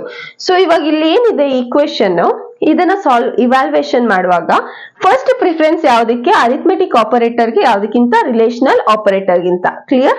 ಅದಾದ ನಂತರ ರಿಲೇಶನಲ್ ಆಪರೇಟರ್ಸ್ ಗೆ ನೆಕ್ಸ್ಟ್ ಸೆಕೆಂಡ್ ಪ್ರಿಫರೆನ್ಸ್ ಬರುತ್ತೆ. ಯಾವ್ದಕ್ಕಿಂತ ಅಂತಂದ್ರೆ ರಿಲೇಶನಲ್ ಇಸ್ ಗ್ರೇಟರ್ ದೆನ್, ಅಂದ್ರೆ ಅದಕ್ಕಿಂತ ಲೋವೆಸ್ಟ್ ಪ್ರಿಯಾರಿಟಿ ಲಾಜಿಕಲ್ ಆಪರೇಟರ್ಸ್ ಗೆ. So we understood that first arithmetic operators ನ ಸಾಲ್ವ್ ಮಾಡ್ಬೇಕು, ಅದಾದ್ಮೇಲೆ ರಿಲೇಶನಲ್ ಸಾಲ್ವ್ ಮಾಡ್ಬೇಕು, ಅದಾದ್ಮೇಲೆ ಲಾಜಿಕಲ್ ಆಪರೇಟರ್ಸ್ ನ ಸಾಲ್ವ್ ಮಾಡ್ಬೇಕು.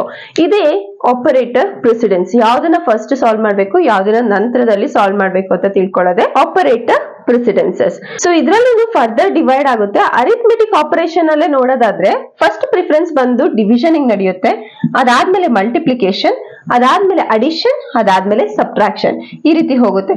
ಸಪೋಸ್ ಏನಾದ್ರು ಇಲ್ಲಿ ಮಲ್ಟಿಪ್ಲಿಕೇಶನ್ ಇತ್ತು ಮತ್ ಪುನಃ ಅಡಿಷನ್ ಇತ್ತು ಅಂದ್ರೆ ಫಸ್ಟ್ ಮಲ್ಟಿಪ್ಲಿಕೇಶನ್ ಮಾಡಿ ಮತ್ತೆ ಅಡಿಷನ್ ಮಾಡ್ಬೇಕಾಗತ್ತೆ. ಅಥವಾ ಫಸ್ಟ್ ಡಿವಿಷನ್ ಅನ್ನು ಕೂಡ ನಾವಿಲ್ಲಿ ಅಬ್ಸರ್ವ್ ಮಾಡಿದ್ವಿ ಅಂದ್ರೆ ಫಸ್ಟ್ ಡಿವಿಷನ್ ಮಾಡಿ ಮಲ್ಟಿಪ್ಲಿಕೇಶನ್ ಮಾಡಿ ಮತ್ತೆ ಅಡಿಷನ್ ಮಾಡ್ಬೇಕು. ಮಾಡಿ ಆದ ನಂತರದಲ್ಲಿ ಮತ್ತೆ ರಿಲೇಶನಲ್ ಆಪರೇಟರ್ ಹೋಗಿ ಮತ್ತೆ ಲಾಜಿಕಲ್ ಆಪರೇಟರ್ ಬರ್ಬೇಕಾಗತ್ತೆ. So hope I made it clear. ಇದು ಅರ್ಥ ಆಗಿದೆ ಅಂತ ಅನ್ಕೊಳ್ತೀನಿ. ಇನ್ನು explicit and implicit type of a conversion. So first implicit type of a conversion ನ ಕಲಿಯೋಣ. ಸೊ ಏನು ಇಂಪ್ಲಿಸಿಟ್ ಅಂತಂದ್ರೆ ಅಂತ ತಿಳ್ಕೊಳ್ಳೋಣ.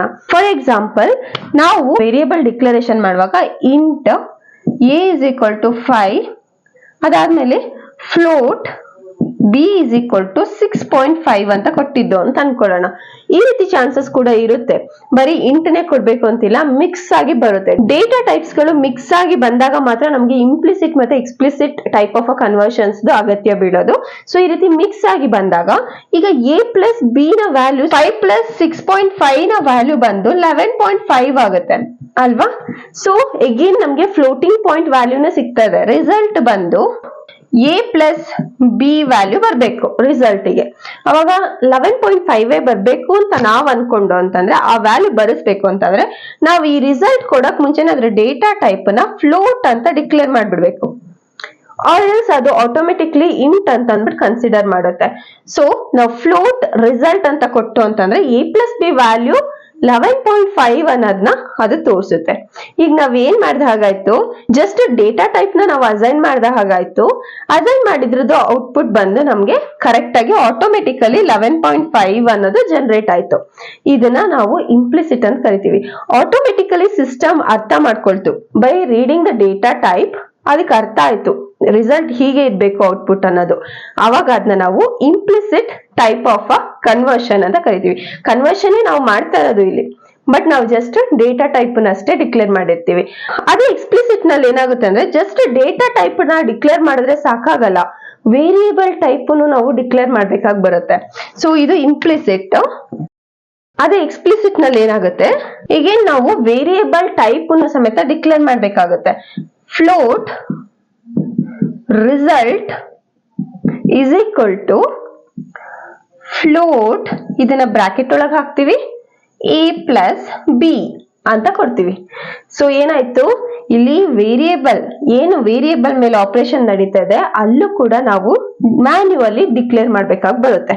ಸೊ ಆಟೋಮೆಟಿಕಲಿ ಇಂಪ್ಲಿಸಿಟ್ ಅಲ್ಲಿ ತಗೊಳ್ತಾ ಇತ್ತು, ಮ್ಯಾನ್ಯುವಲಿ ನಾವು ಮತ್ ಪುನಃ ವೇರಿಯೇಬಲ್ಗೂ ಒಂದು ಡಿಕ್ಲರೇಷನ್ ಮಾಡ್ದು ಅಂತಂದ್ರೆ ಅದು explicit type of a conversion. So ಇದನ್ನ ನಾವು ಟೈಪ್ ಕಾಸ್ಟಿಂಗ್ ಅಂತ ಕೂಡ ಕರಿಬಹುದು. ಮ್ಯಾನ್ಯುವಲಿ ನಾವು ಮಾಡೋದನ್ನ ಟೈಪ್ ಕಾಸ್ಟಿಂಗ್ ಅಂತ ಕೂಡ ಕರಿಬಹುದು. Clear? Implicit, explicit, operator precedence ಹಾಗೆ ಕಂಡೀಷನಲ್ ಆಪರೇಟರ್ ಇಷ್ಟೂನು ನಾವು ನೀಟಾಗಿ ಕಲ್ತ್ಕೊಂಡು ಇನ್ನೊಂದು ಮಿಸ್ ಮಾಡ್ಕೊಂಡು white space. So white space ಅಂತಂದ್ರೆ ವೈಲ್ ಟೈಪಿಂಗ್ ಅ ಪ್ರೋಗ್ರಾಮ್ ನಾವೆಲ್ಲರೂ ಒಂದು ಸ್ಪೇಸ್ ನ ಕೊಟ್ಟು ಆ ಸ್ಪೇಸ್ ನ ಕಂಪೈಲರ್ ಇಗ್ನೋರ್ ಮಾಡ್ತು ಅಂತಂದ್ರೆ ಅದನ್ನ ನಾವು ವೈಟ್ ಸ್ಪೇಸ್ ಅಂತ ಕರಿತೀವಿ. ಫಾರ್ ಎಕ್ಸಾಂಪಲ್ ಇಲ್ಲಿ a ಪ್ಲಸ್ ಒಂದ್ ಸ್ಪೇಸ್ ಕೊಟ್ಟು b ಕೊಟ್ಟು ಅಂತ ಅನ್ಕೊಳ್ಳೋಣ. ಸೊ ಅವಾಗ ಈ ಸ್ಪೇಸ್ ನ ಇಗ್ನೋರ್ ಮಾಡಿನೇ a ಪ್ಲಸ್ ಬಿ ವ್ಯಾಲ್ಯೂ 11.5 ಅಂತ ತೋರಿಸುತ್ತು ಅಂತಂದ್ರೆ ಅದು ವೈಟ್ ಸ್ಪೇಸ್. ಯಾವ ಒಂದು ಬ್ಲಾಂಕ್ ಸ್ಪೇಸ್ ನ ಕಂಪೈಲರ್ ಇಗ್ನೋರ್ ಮಾಡಿ ಔಟ್ಪುಟ್ ತೋರಿಸುತ್ತೋ ಅದನ್ನ ನಾವು ವೈಟ್ ಸ್ಪೇಸ್ ಅಂತ ಕರಿತೀವಿ. So here is our topic for today.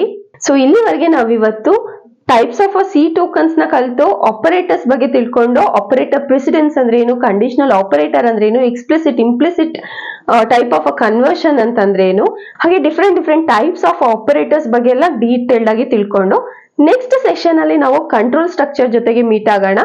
C you in my next session. Thank you for watching my videos. Take care. By.